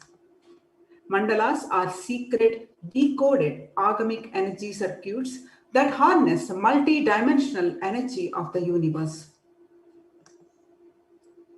The yantras and mandalas drawn during the Bhava Samadhi Darshan are directly from the consciousness of the Supreme Pontiff of Hinduism. For us to cognize the initiation, he uses his own hands to draw the mandala and yantra. During this process, you are initiated into the same consciousness when the mandalas and yantras are drawn during the darshan. All we need to do is sitting with the deep feeling connection and with the deep space of gratitude. Even if mandala enters into our system 3 times, we will manifest powers and powerful cognitions. The visuals during the Bhava Samadhi Darshan are provided to assist you to receive these mandalas as the Supreme Pontiff of Hinduism initiates them. Bhava Samadhi Darshan is not an event in space and time. Rather, darshan happens at the moment when we are lifted out of space and time. There is this beautiful Apta Pramana from the life story of Chaitanya. In his compilation Charitamrita, Chaitanya Charitamrita, chapter 4, he writes about the sweetness of the Krishna, how he was enchanted by his own sweetness. When Krishna once saw his own extraordinary sweetness reflected in his jeweled wall, he was amazed and said, "How unprecedented and astonishing is this deep and indescribable sweetness of mine. Alas, when I see it, even I become greedy to enjoy its sweetness." Just like Radhika. Radhika is a beloved of Krishna, eternally established in the Sayitya Mukti of Krishna, experiencing eternally the Krishna consciousness. He says, "When I see my own sweetness in the mirror, I become eager to taste it, but I cannot. After due consideration, I find that the only way to release this sweetness is through the constitution of Sri Radhika." This is the sweetness of the Bhava Samadhi Darshan. Bhava, when expressed through the body, the physical structure of our body itself changes. The dimension of Paramashiva manifesting in the Nija avatar for us to experience the same is Bhava Samadhi Darshan. The consciousness, which is formless, expresses the being of Paramashiva through the Divya Sharira, the light body of Paramashiva, and manifests as Nija avatar, the embodied, physical embodied form of the Supreme Pontiff of Hinduism, for us to experience the dimension of Paramashiva. The various dimensions of Paramashiva. The being is the Achyavatar and the form is the Nija Avatar.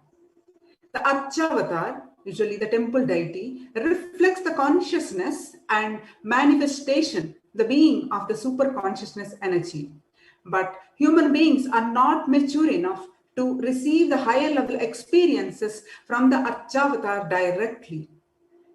So the Nija Avatar, the physical embodied form, the Supreme Pontiff of Hinduism, comes down to bridge the gap and create experience of the super consciousness energy in all of us. When we have the Bhava Samadhi Darshan of the Nija Avatar, manifesting beings of various dimensions of Paramashiva, the auspicious components and the powerfulness of those dimensions of Paramashiva are awakened in us. The auspicious moment when we are able to catch the Bhava Samadhi Darshan, that moment of Darshan for us.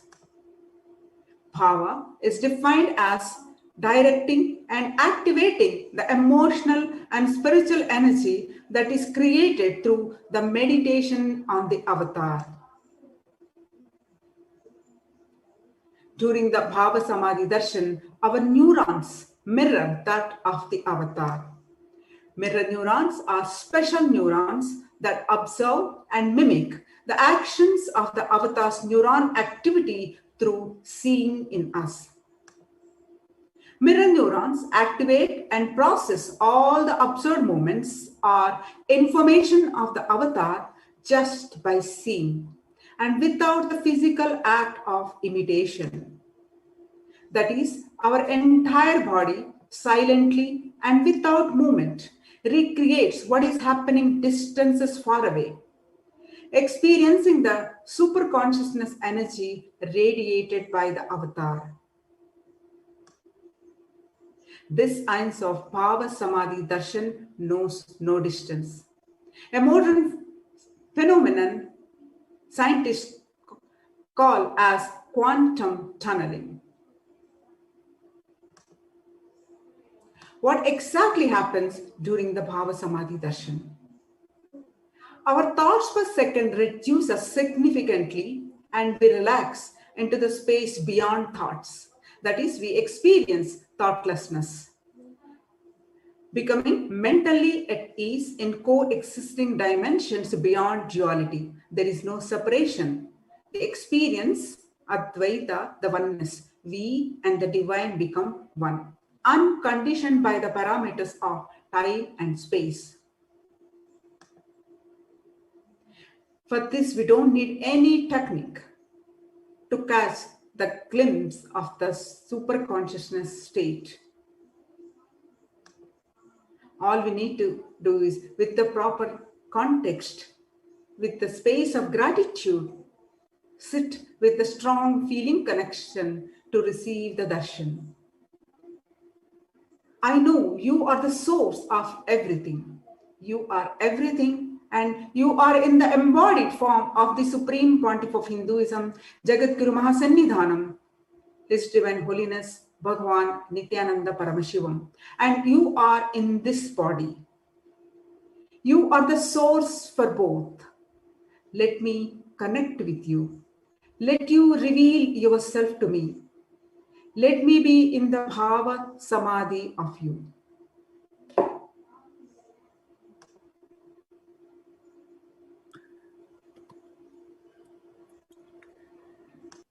As we are getting ready for the darshan of Bhagavan Sri Krishna,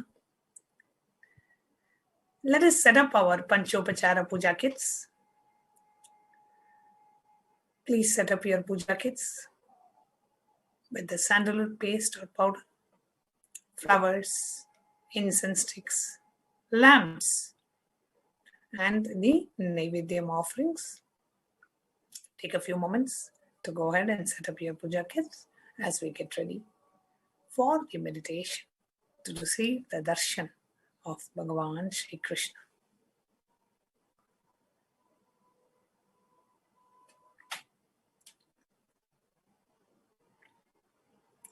Go ahead and set up the Guru Puja kits and the Panchopachara Puja kits.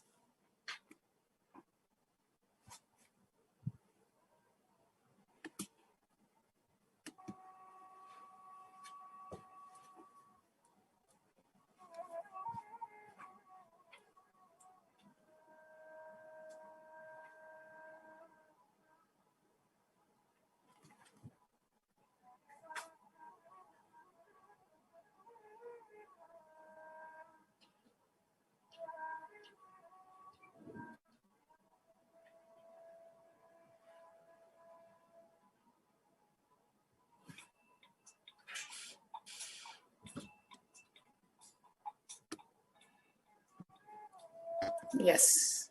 Now, let's enter into the meditation.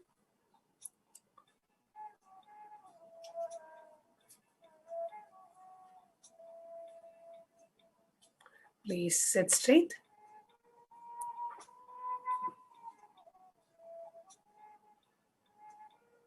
And close your eyes.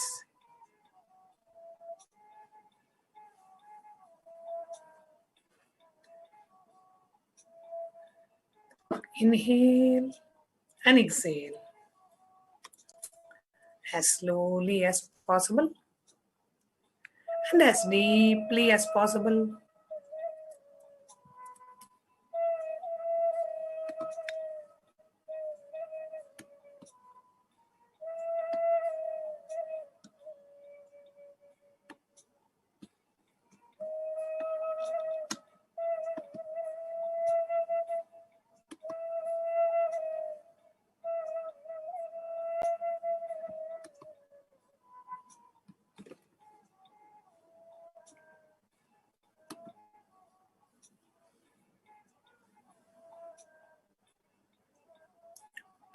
Just sit with this one powerful cognition, intensely chanting the Mahavakya, Om Nithyananda Paramashivoham. Intensely sit chanting the Mahavakya with this one powerful cognition. My whole past is auspicious, even when I have not realized that it was auspicious when it was happening. Finally, it landed up as auspicious. There is a living power holding me, protecting me, guiding me, lifting me, and I was never alone. That force was always protecting me and manifesting through me. This will trigger everything in you, needed in you, to experience life as Paramashiva.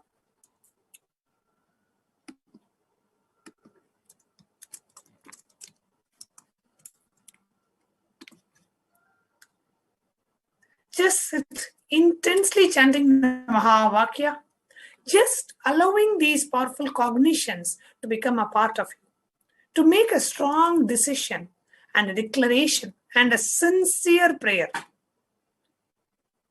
As you come to this powerful cognition, my whole past is extremely auspicious. I know there is a living power guiding me, protecting me, holding me, lifting me, and I was never alone. Now, even if you are unable to come to this conclusion that your whole past was auspicious, you're struggling with it, you're struggling to come to that cognition, then have a deep, sincere prayer to Swamiji. Swamiji, you said this is the ultimate truth. Can you help me to manifest this truth? Swamiji, immediately he opens the door and blesses you and accepts you. Whenever you pray for the right things, Paramashiva does not take time to manifest. It is an automatic tathastu. So just sit with a deep, sincere prayer, making a clear decision. Please sit straight and close your eyes. Intensely chant the Mahavakya, Om Nithyananda Paramashivoham. Just sit with the cognition that I cognize my whole past is ultimate auspiciousness, Paramashivam. My whole present is ultimate auspiciousness, Paramashivam. And let my whole future be ultimate Paramashivam, the ultimate auspiciousness. Anything, I have not come to this anywhere. I have not come to this powerful cognition. Swamiji, please help me and allow me to see how my whole past, present and future has been, is auspicious and will be auspicious in the future as well. Just sit intensely chanting the Mahavakya with this one powerful cognition. Everything in life is auspicious.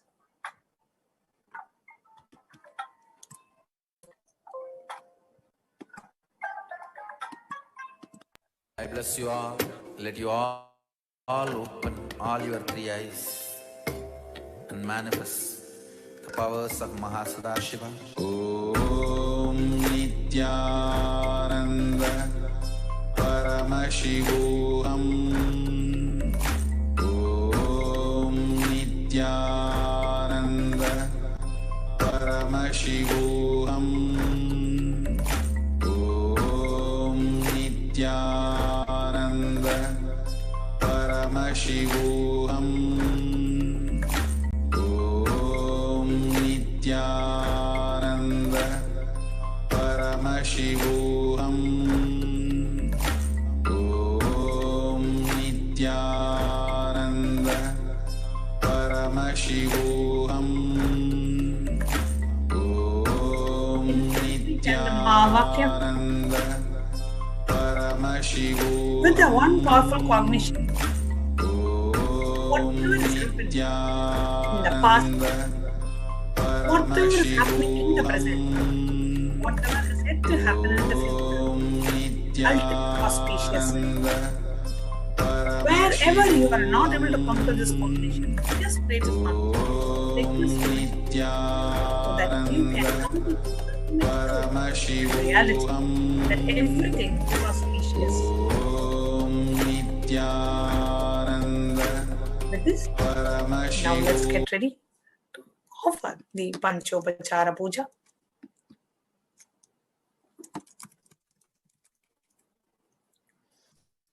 The first is the offering of the sandalwood paste. Now, please take the sandalwood paste in your hands and offer it to Bhagavan Shri Krishna along with the mantra. Gandhadvaram Duradarsham Nityapushtam Karishinihim Ishwarigum Sarvabhutanam Tamiho Pahvaye Shriyam Gandhandarayami. The next is the offering of flowers. Now, please take some flowers smeared with sandalwood paste in your hands and offer it to Bhagavan Shri Krishna along with the mantra. Yopam pushpam veda pushpavan prajavahan pashuman bhavati chandramava apam pushpam pushpavan prajavahan pashuman bhavati ya emam veda yopamayatatam veda ayatanavan bhavati pushpai pujayami.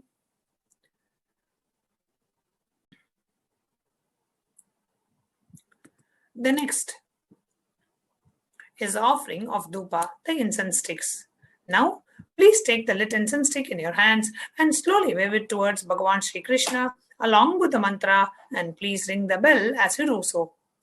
Om Durasi Durva Durvantam Durvatayyo Hosman Durvatidam Durvayam Vayam Durva Namasi Sasritamam Papritamam Jushtadamam Vanhitamam Devahutamamritamazirha Virdanagum Hrasvamahwar Mitrasya Tvachakshusha Prekshema Verma Samviktva Matva Higum Sisham Dupamagrapaya.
Connecting with the divine with your eyes closed is meditation.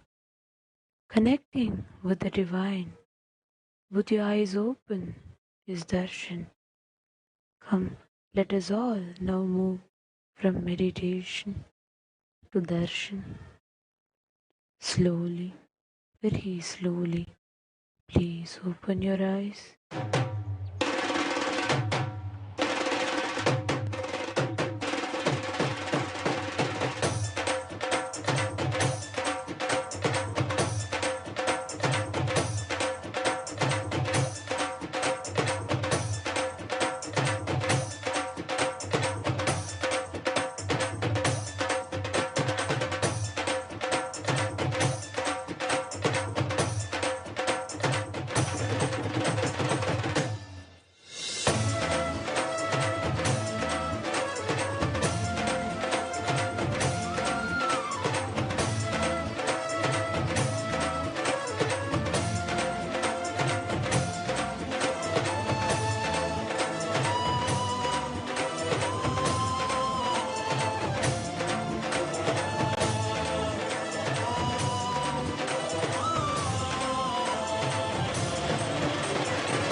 Kanha के अधरन धरी बांसुरी बहे राधा की धारा रे।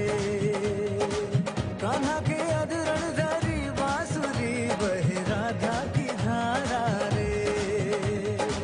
जमुना के तटवन श्रीवट निकट झूमे वृंदावन सारा रे। कान्हा के गिरधर के कान्हा के अधरन धरी बांसुरी बहे राधा की धारा रे। कान्हा के अधरन धरी बांसुरी बहे राधा की धारा रे।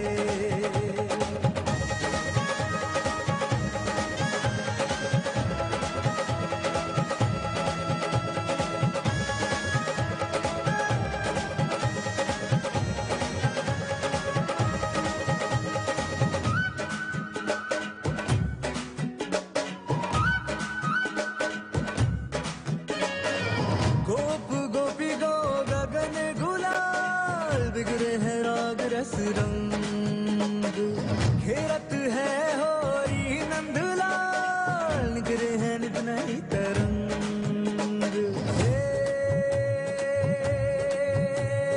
चोरी चोरी जोरा जोरी गोरी तोरी कोरी कोरी चुनरी पे शाम रंग किसने डारा रे।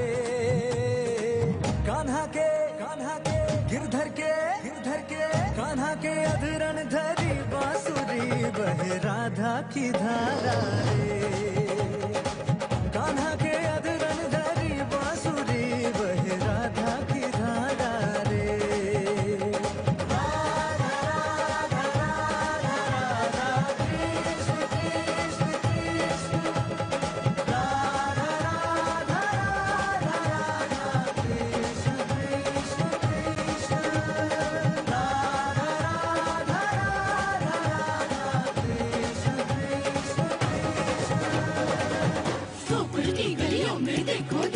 खुशी है आज, बाल बाल और गोप गोपियां झूमे सकल समाज। धरा गगन में हर्ष है छाया, बजे मोर लिया साज। मोर मुकुट पीतांबर धारी, आप पहुंचे ब्रजराज, बोलो जय कन्हैया लाल की। जहाँ जहाँ राधे वहाँ जाएंगे मुरारी, अरे जहाँ जहाँ राधे वहाँ जाएंगे मुरारी, अबीर गुलाल बरसाएंगे मुरारी, रंग भरी पिचकारी मारेंगे मुरारी, रंग भरी पिचकारी मारेंगे मुरारी। राधे की चुनर रंग मारेंगे मुरारी, जहाँ जहाँ राधे वहाँ जाएंगे मुरारी।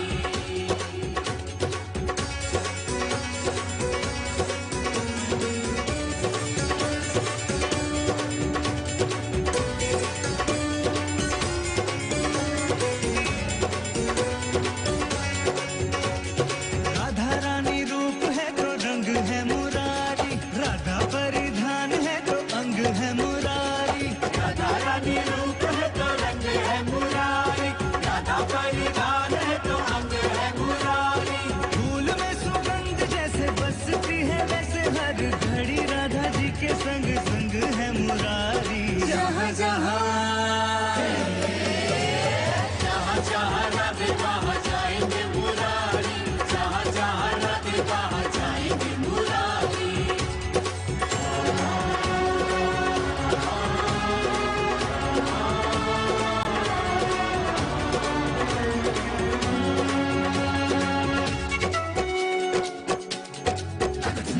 काहे करे कान्हा ऐसे मुँह से छेड़खानी, काहे रंग डारी चुनर मोरी धानी। काहे करे कान्हा ऐसे मुँह से छेड़खानी, काहे रंग डारी चुनर मोरी धानी।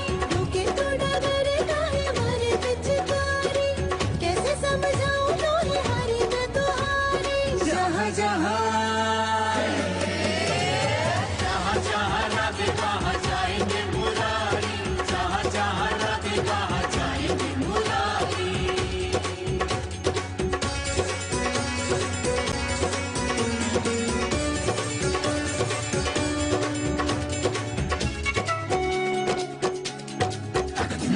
प्रेम में रंगे हैं दोनों राधा और मुरारी, एक दूजे संग खेले होली मनहारी। प्रेम में रंगे हैं दोनों राधा और मुरारी, एक दूजे संग खेले होली मनहारी। वृंदावन धाम संग रंगों में है डूबे धरतियाँ ये सारी। जहाँ जहाँ जहाँ जहाँ राधे वहाँ जाएंगे मुरारी, अबीर गुलाल बरसाएंगे मुरारी, रंग भरी पिचकारी मारेंगे मुरारी, रंग भरी पिचकारी मारेंगे मुरारी। राधे के चुनर रंग डालेंगे मुरारी, जहाँ जहाँ राधे वहाँ जाएंगे मुरारी। राधा राधा राधा राधा कृष्ण कृष्ण कृष्ण, राधा राधा राधा राधा कृष्ण कृष्ण कृष्ण, राधा राधा राधा राधा कृष्ण कृष्ण कृष्ण, राधा राधा राधा राधा कृष्ण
जमुना तीरे रे बाट में देखू हायरी जमुना तीरे रे बरसाना और नंदगांव के बीच की दूरी हायरी जमुना तीरे रे ओए बरसाना और नंदगांव के बीच की दूरी हायरी जमुना तीरे रे फागुन आयो फागुन मोहे भायरी कदम वृक्ष पे हायरी कोयल कुकुट जायरी मोरी राधे मोरी राधे पनगट पूछे जन जन पूछे जायरी बिसर गई क्या हायरी भूल गई क्या मोहे मोरी राधे मोरी राधे फागुन पर सोरंग छायो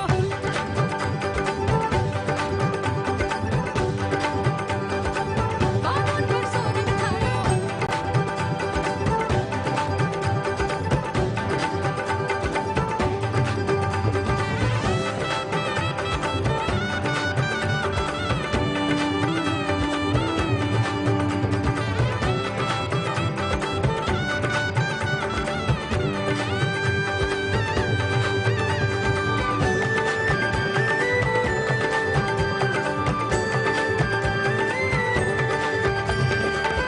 गोपियां मुझसे पूछे कि राधा बिन हो रही कैसी री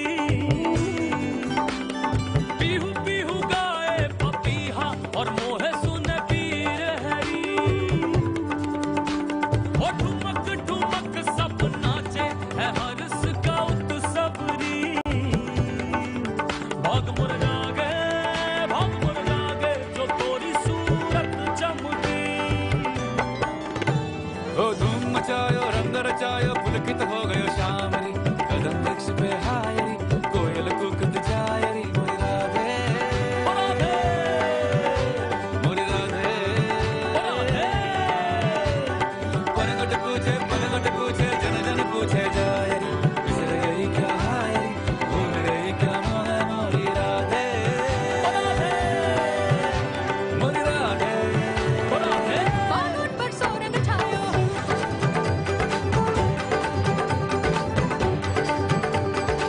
फागुन पर सोरंग छायो रंग छायो रंग रंग छायो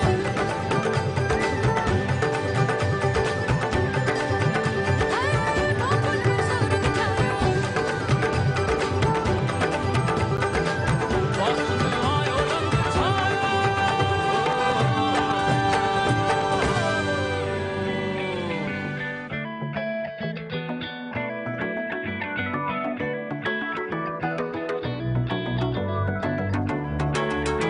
खाना तुम मुरली बजाते रास रचाते नंदलाला तुम हो वृंदावन वासी बांके बिहारी तुम कृष्णा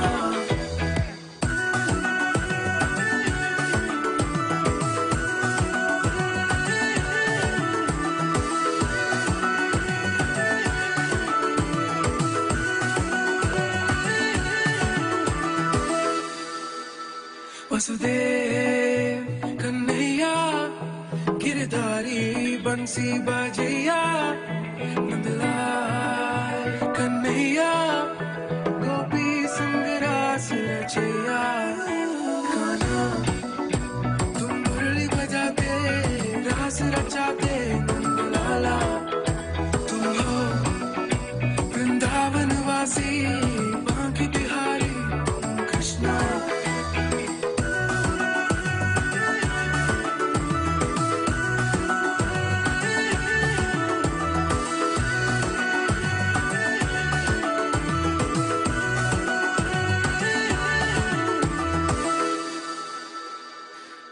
जाना तेरी भक्ति में मैं खुद को भूल गया, तेरी शरण के आनंद में मैं जग को भूल गया।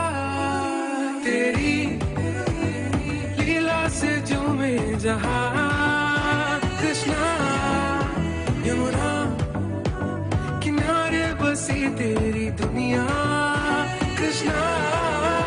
कान्हा तुम मुरली बजाते रास रचाते नंदलाला, तुम हो वृंदावन वासी बांके बिहारी कृष्णा।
रंग बरसे रंग बरसे रंग बरसे रंग बरसे रंग बरसे नाचे कृष्ण मुरारी। रंग बरसे रंग बरसे नाचे राधा प्यारी। रंग बरसे नाचे कृष्ण मुरारी। रंग बरसे नाचे राधा प्यारी। रंग बरसे बरसे बरसे रंग बरसे बरसे बरसे बरसे नयन मुरगन सबको तरसे। गाय तो मोहे मैया प्यारी मोरी के लन संग कृष्ण मुरारी। ना रोको हरी के लन को यही है मोको। बरसाने बरसन लागी रंगों की बौछार, बरस में आ गए और फिर से होली को त्योहार।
enjoyed it today. And no words, absolutely no words to share about today's darshan. It's just so beautiful. I cannot stop smiling. Absolutely. It's like my cheeks are literally fading and like, oh my God, Swamiji was in color for the first time, like seeing like real time seeing. And it's just too much, too much. How did each of you enjoy it? Please share it with us. You can let us know here. So many people are like so sweet, it was so playful. Yes, absolutely. This is the best gift that we all can receive on this auspicious occasion of Holi. And how many of you just got up from your seat and started dancing, just seeing Krishna? Oh my God. How many of you started dancing? Wherever you were, sitting, jumping, dancing. How many of you enjoyed it? Oh my God. Speechless. Yes. That is Krishna. Yes. Krishna is celebration. Krishna, just seeing him is a celebration. Yes, I know. Ma Venkateshananda is saying my body started dancing and so joyful. Absolutely. Sitting here and watching.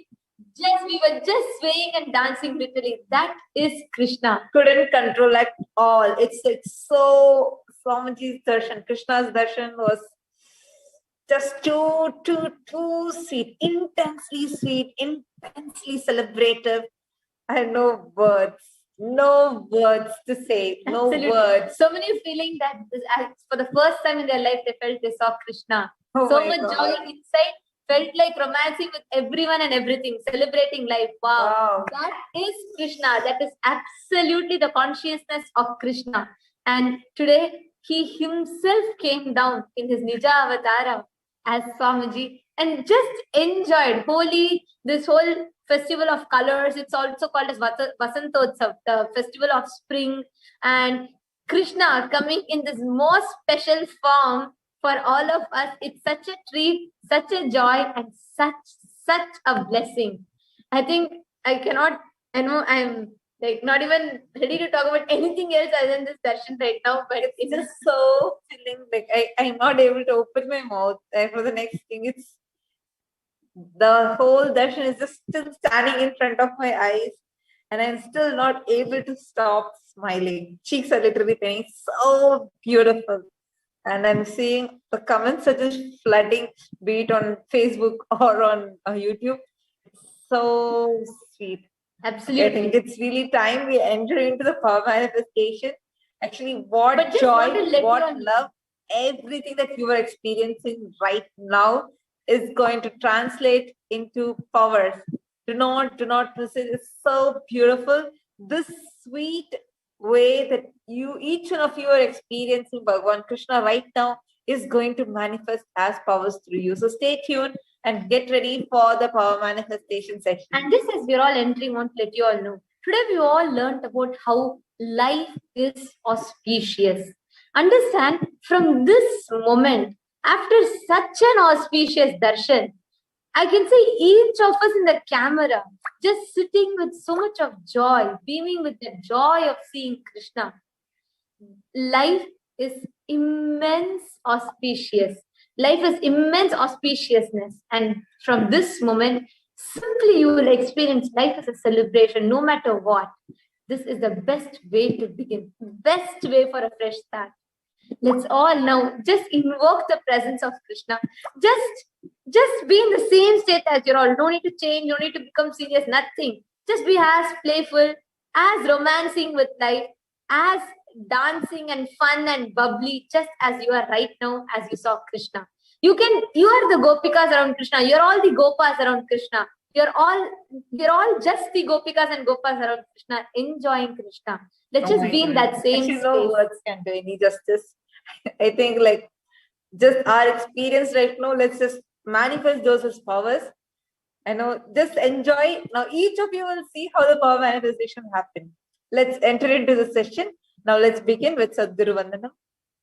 Nithyanandam Paramasukadam Kevalam Jnanamurtim Dvandvatitam Gagana Sadrisham Tattvamasyaadhilakshyam Ekam Nityam Vimalamachalam Sarvadhi Sakshi Bhutam Bhavatitam Trigunarahitam Sadgurum Tam Namami. Yes. So now we're all going to enter into a 42-minute process of celebrating life with Krishna by manifesting powers. So in this 42-minute process, we're going to be manifesting a set of 2 powers, which are going to be third eye and remote vision. Next slide, ma. Now, in this extraordinary darshan, sweet darshan, yes, the shining blue has gotten into me. Ma Celestine is putting absolutely. Okay. So after such a beautiful, powerful darshan of Bhagavan Krishna, sweet darshan of Bhagavan Krishna, all of us have been initiated, the Shaktis have been awakened in us just by having a glimpse of the Supreme Pontiff in his Bhava as Bhagavan Krishna. Swamiji, just having this darshan has awakened the powers in us. Today we are going to be manifesting just 2 of these powers. Third eye, seeing, ability to see with your eyes closed, and the power of remote vision, being able to view any remote distances. So today, with the grace and blessings of Swamiji, the Supreme Pontiff, and having had the powerful Diksha bestowed upon us, we are now going to be entering into the 42-minute process. We will be manifesting 3 levels of remote vision and 1 level of third eye. Next slide, ma. So please prepare yourself. The only preparation you need to do is just be as you are, as bubbly as you are, as joyful as you are, everything just the way that you are. Just be as bubbly, as joyful. Now, we need to set up for the power manifestation. All you will need is I-band, Jnananjana, Aushadha, Krishna Shila, and if you have any mirror, yantra, any of them, and paper, pen, timestamp, camera. Yes. Now let's first begin with the power of third eye. Next slide, ma. So we're going to be chanting Shastra Pramana. Next slide. Kapalantarmanonyasya Tishtan Militalochanaha Kramena Manasodadya Lakshaye Lakshyamuttamam. By fixing the mind and on the inner space within the crown center and sitting stably without any movement, having the eyes closed in succession, by that stability of the mind and inner space, through the power of third eye, one directly sees the ultimate goal, Laksham, by having the vision beyond the sight. Next slide. Now, this is what Bhagavan Krishna beautifully demonstrated in his life, where he awakened the third eye of Arjuna and bestowed the divine vision to Arjuna in Bhagavad Gita. While revealing his Vishwarupa, the cosmic form of Bhagavan Krishna, Krishna initiates Arjuna into third eye. He declares this, he says, Natu mam shakyase drashtum anenaiva svachakshusha divyam dadami te chakshu pashyam me yogamaishwaram. Bhagavan Krishna says to Arjuna, but you cannot see my cosmic form with those physical eyes of yours. Therefore, I grant you the divine third eye vision. Behold my cosmic majestic opulence. The whole Mahabharata, the whole Bhagavad Gita, the 11th chapter, the Vishwarupa Darshana Yoga, the 11th yoga of Bhagavad Gita, where the main Vishwarupa, the cosmic form of Bhagavan Krishna is revealed. Actually, that whole chapter is seen by Arjuna through his third eye, not from his physical eyes. And by seeing through his third eye, he describes that cosmic form of Bhagavan Krishna. Today, what we all had now, our 2 eyes were definitely not enough to see this form of Krishna. All of our third eyes, I would say 1,000 eyes would have opened up just to grasp this beautiful form. Actually, in Swamiji's very own life, the Atma Pramana, next slide, ma. Swamiji had time-tested, authenticated the science at a very, very young age. When Swamiji was just 12 years old, in Swamiji's own words, Swamiji says, the first experience that I was able to see everything around me, above me, below me, the whole 360 degree, 10 directions, before me, after me, below me, above me, everything.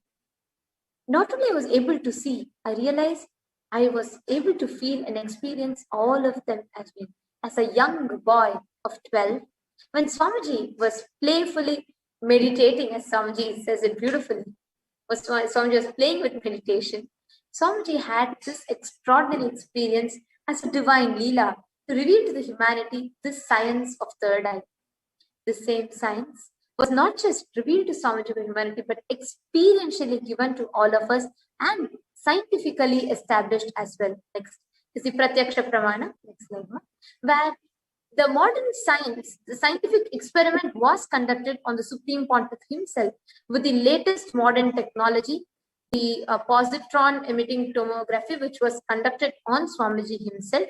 This test established how Swamiji, as an avatar in his avataric body, was constantly established in that highest state of consciousness with Swamiji's third eye, constantly awake and constantly active, extremely, be it in regular life or be it in regular activities, or when Swamiji is in Samadhi state. Today, millions of people have been bestowed with the boon of third eye, where visually impaired children and born blind children have also been given this power, after which they have successfully been able to see through their third eye. Now, let's all get started to manifest the power of third eye. Next slide. Yes, now it requires everyone to kindly turn your timestamp app camera on. Make sure it's facing you. Just start the timestamp app camera. Next, you're going to take an eye band or an opaque cloth and blindfold yourself. Tie your eyes completely such that no light is entering. Now, we are going to be projecting a picture for you to see through your third eye. Just remember today's darshan. You don't need anything else. Just remember the darshan. Just request Swamiji to reveal to you and see how the power manifestation happens. You will be able to see with your eyes closed. That is this power. So let's manifest it now. Please tie your eye bands. Now, next slide, please. We are going to be projecting the picture. Whatever is being revealed to you, start sharing it. Next slide, please.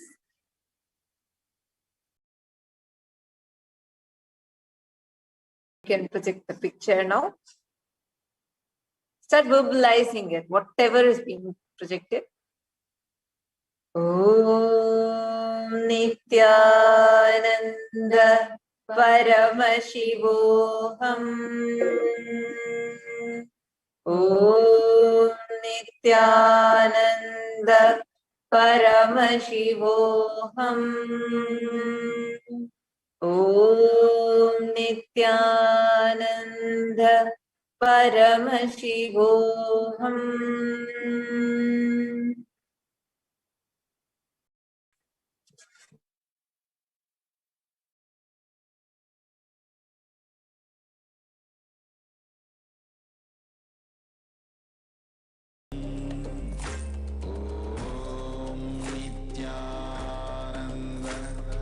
Paramashivoham. Om Nithyananda Paramashivoham. Om Nithyananda Paramashivoham. Om Nithyananda Paramashivoham.